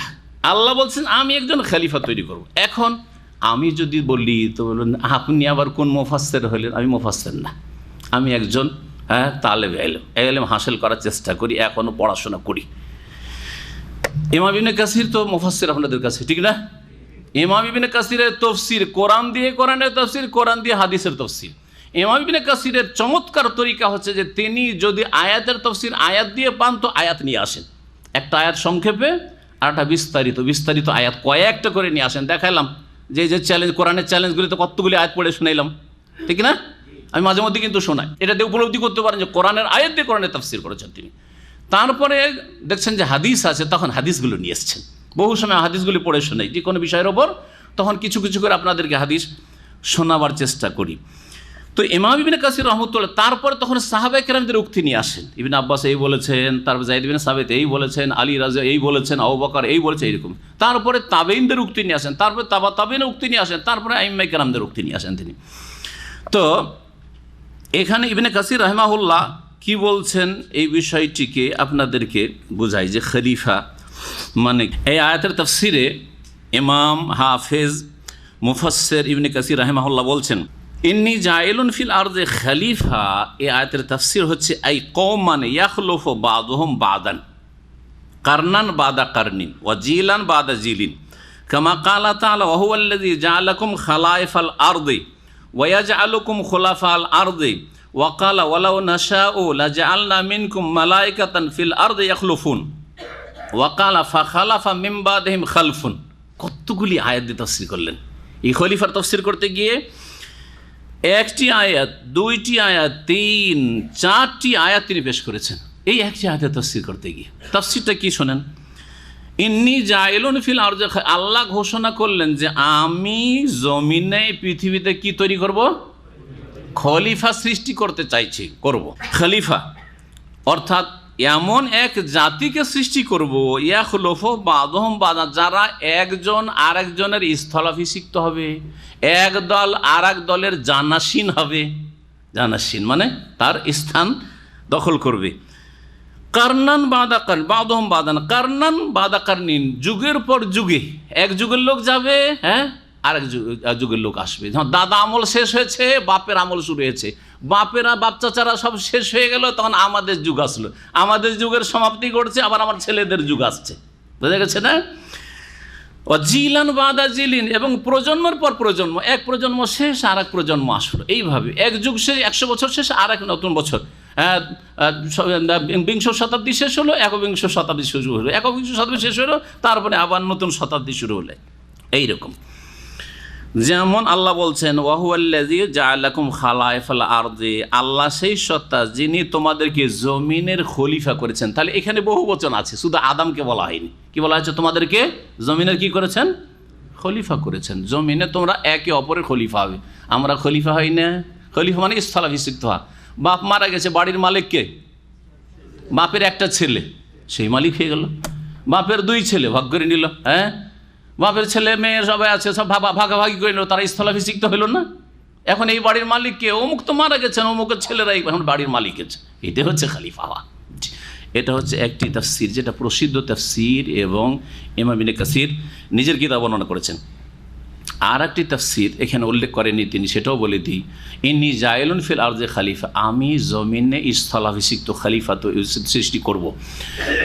অর্থাৎ তার আগে জিনেরাকে আল্লাহ সৃষ্টি করেছিলেন, জিনদের স্থলাভিষিক্ত, এখন জিনেরা জমিন আবাদ করবে না। জিনেরা খোলা মাঠ পেয়েছিল, খোলা জমিন পেয়েছিল, আর অবাধে তারা চলাফেরা করছিল, আর সেখানে বিশৃঙ্খলা সৃষ্টি করছিল, সেখানে তারা কলহ মাতিয়ে রেখেছিল, সেখানে তারা খোনাখুনি করছিল না। এদেরকে সরিয়ে দিয়ে এদের চাইতেও ভালো জাতিকে তৈরি করব, তারা হচ্ছে সম্মানিত আদম সন্তান বনি আদম। ওয়ালাকাদ কাররামনা বনি আদম, নিশ্চয় আমি সম্মানিত করেছি আদম সন্তানকে। তো তাহলে এখানে জিনদের জায়গায় আমাদেরকে তাদের খলিফা বানা হয়েছে জমির। জিন আবাদ করতো কারা আমাদের আগে? আদম আলাইহিস সালামের আগে জিনেরা আবাদ করতো। জিনেরাকে আল্লাহ রাব্বুল আলামিন সরিয়ে দিয়ে এই জমিন আবাদকারী বানিয়েছেন মানব জাতিকে। তাহলে আশা করি খলিফার অর্থ বুঝে গেছেন। আর বলবেন না যে আমরা আল্লাহর খলিফা, আল্লাহর খলিফা, এসব ভ্রান্ত কথা বলবেন না। কারণ দেখেন, মিথ্যা কথার একটা দোষ কি জানেন? মিথ্যা কথাকে 10 জন যদি বলতে থাকে, তো এটা কিছুদিন পরে সত্যতে পরিণত হয়ে যায়। হয় না? হয় না? হয়। জি, এই যে আজকাল সন্ত্রাসী কথাটি এসছে, সন্ত্রাসী মানে মুসলিম, সন্ত্রাসী মানে মুসলিম। এত করে প্রচার মাধ্যমে রটিয়েছে, প্রোপাগান্ডা করেছে যে সন্ত্রাসী, অমুক জায়গায় একজন সন্ত্রাসী ধরা পড়েছে। যদি কোনো প্রচার মাধ্যমে বললেই কোন জাতির বলার দরকারই নেই। কি বুঝে নেই সবাই? কোনো মুসলিম ধরা পড়েছে, তাই না? সন্ত্রাসী শুধু মুসলিম নাকি? সন্ত্রাসীর কোনো ধর্ম আছে নাকি? সন্ত্রাসী কাকে বলে? যে অন্যায়ভাবে ভীত সন্ত্রস্ত করে। অন্যায়ভাবে, ন্যায়ভাবে না, ন্যায়সঙ্গত আপনার বাড়ি দখল করতে এসছে, তো ভীত সন্ত্রস্ত না করলে পালাবে? আপনার বাড়ি দখল করছে, আপনার জমি দখল করছে, তাহলে তাদেরকে ভয় দেখাতে, তাহলে না ছেড়ে পালাবে। হ্যাঁ, আপনার টাকা পয়সা সব কিছু ডাকাতি করে নিয়ে যাচ্ছে, যদি তাদের ভয় দেখাতে পারেন, তার বলছেন না ভাই আমি সন্ত্রাসী হব না, তোরা নিয়ে যাবি যা। করবেন? কোনো বোকা লোক আছেন এরকম? তাহলে তাদেরকে ভীত সন্ত্রস্ত করতে হবে, ডাকাতদেরকে। তো তখন আপনি সন্ত্রাসী হবেন না, আপনি তখন সন্ত্রাসী। সন্ত্রাসীর সংজ্ঞা হচ্ছে যেই ব্যক্তি অন্যায়ভাবে মানুষকে কি করে? ভীত সন্ত্রস্ত করে, সে হচ্ছে সন্ত্রাসী। সেটা মুসলিমও হইতে পারে, সেটা ইহুদিও হইতে পারে, সেটা খ্রিস্টানও হইতে পারে, সেটা হিন্দু হইতে পারে। কখনো শুনলাম যে গান্ধীজিকে হত্যা করলো সে সন্ত্রাসী, ইন্দিরাকে হত্যা করলো সে সন্ত্রাসী। কখনো শুনবেন না যে সে হিটলার হচ্ছে সন্ত্রাসী, অথচ 60 লক্ষ ইহুদিকে খুন করলো। কখনো শুন না যে স্টালিন যে কমিউনিস্ট, লক্ষ লক্ষ মুসলিমকে ধরে ধরে জবাই করেছে, সেই মালাউন অভিশপ্ত। কখনো শুনলেন না কোনো প্রচার মাধ্যমে যে স্টালিন হচ্ছে সন্ত্রাসী। সন্ত্রাসী মানে হচ্ছে মুসলিম। মিথ্যাকে বেশি বেশি বললে সেটা সত্যে পরিণত হয়ে যায়। তার একটি প্রমাণ যে মানুষ হচ্ছে আল্লাহর খলিফা। এটা এমনভাবে প্রোপাগান্ডা করা হয়েছে যে মানুষকে আল্লাহর খলিফা বানিয়ে দিচ্ছে। এখন আল্লাহ যখন খলিফা হয়ে গেলাম, তো আমাকে এখন বল প্রয়োগ করতে হবে, ক্ষমতা হাতে নিতে হবে, নাহলে তো দিন কায়েমি হইল না।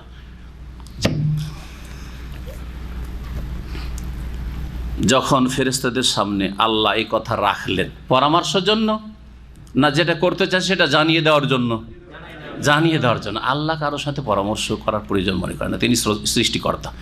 ফাআলুল লিমা ইউরিদ, যা চাইবেন তিনি সৃষ্টি করবেন, এবং তিনি জানেন যে কোন সৃষ্টিতে কল্যাণ রয়েছে। সুতরাং আমাদের দেশের বক্তারা অনেকে বলে যে আল্লাহ ফেরেশতাদের সাথে পরামর্শ করলেন, জাহিলদের কথা এগুলো, পরামর্শ না। তাদের সামনে এই কথাটি জানালেন যে আমি একজন খলিফা সৃষ্টি করব।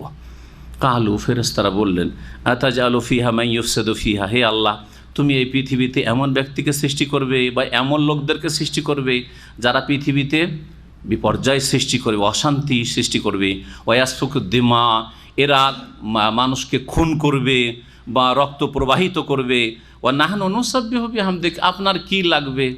আপনি কি ওদেরকে সৃষ্টি করেছেন আপনার ইবাদত বন্দেগী বেশি হোক এই জন্য? এটার জন্য তো আমরাই যথেষ্ট। আমরা আপনার প্রশংসা বিজড়িত তসবিহ করছি, পবিত্রতা ঘোষণা করছি, মহিমা করছি, ওয়ানুকাদ্দিসুল্লাহ, আর আপনার পবিত্রতা পেশ করছি, তসবিহ তাহলিল করছি। আল্লাহ বলছেন যে দেখো তোমরা সেই রহস্য জানো না যে উদ্দেশ্য আমার রয়েছে। ইন্নী আলাম আলা তালামুন, আমি এমন কিছু জানি যা তোমরা জানো না।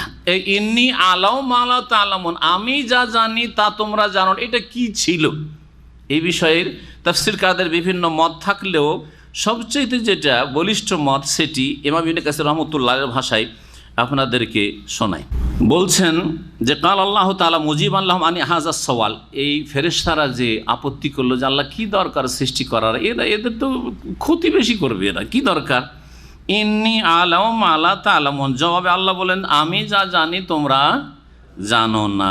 এই ইন্নী আলামু মিনাল মাসলিহাতি রাজিহাতি ফি খালকি হাযা সিনফি আলাল মাফাসিদি আল্লাতী যাকারতুমুহা মা লা তা'লামুনা আনতুম, অর্থাৎ আমি যে এই জাতির আদম সন্তানকে সৃষ্টি করার যে উপকারিতা জানি, অপকারিতার চাইতে উপকারিতা বেশি, সেটা তোমরা জানো না। তোমাদের নজরে শুধু অপকারিতাই আছে, ক্ষতির দিকটাই আছে, কিন্তু ভালোর দিকটা যে ক্ষতির চাইতে অনেক অনেক গুণে বেশি, এইটা জানো না তোমরা যে আগামীতে কি হবে আর কি ঘটবে মানব জাতির দ্বারা। যেমন তাই বলছেন ফাইন্নী জাইলুন ফিহিমুল আম্বিয়া, এই আদম না সৃষ্টি হলে কোনো নবী রসুল হবে না, আদম সন্তান থেকে কি হবে?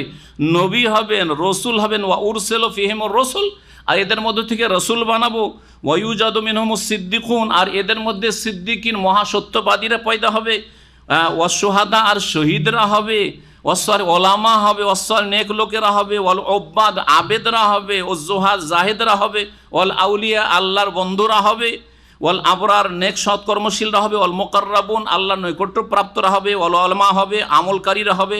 ওয়াল খাশিউন, বিনয়ীরা হবে। ওয়াল মুহিব্বুন আল্লাহু তাবারাক ওয়া তাআলা, আল্লাহ তাবারাক ওয়া তাআলাকে তারা ভালোবাসবে। এই দিকটা যে তোমরা বললে না, এটা তো আর জানো না তোমরা। হ্যাঁ, জি হ্যাঁ। আল মুত্তাবিউনা রাসূল, তারা রসুলগণের অনুসারী হবে। সাল্লাওয়াতুল্লাহি ওয়া সাল্লামু আলাইহি। দেখেন, এই জন্য ফেরেশতারা যখন রিপোর্ট নিয়ে আসরে যায় আর ফজরে যায় আল্লাহর কাছে, যায় না? যায় না? হাদিস আছে, সহিহ বুখারী হাদিস রয়েছে, দুইবার করে শিফট পরিবর্তন হয়। আসরে যখন ফেরেশতারা যান আকাশে, তখন আল্লাহ জিজ্ঞাসা, কাইফা তারাকতুম ইবাদি, আমার বান্দা আদম সন্তানদেরকে কি অবস্থায় ছেড়ে আসলে? ফেরেশতাদের কাছ থেকে জবাব আল্লাহ জানেন না? আল্লাহ জানেন, কিন্তু আল্লাহ বলছেন তোমাদের কাছ থেকে বলিয়ে নেবো, কারণ তোমরা তো নিষেধ করেছিলে। কি অবস্থায় দেখে আসলে? হ্যাঁ, আতাইনাহুম ওয়া হুম ইউসাল্লুন ওয়া তারাকনাহুম ওয়া হুম ইউসাল্লুন, আল্লাহ যখন ফজরে ডিউটি করতে গেছিলাম তখনও তারা ফজর নামাজ পড়ছিল।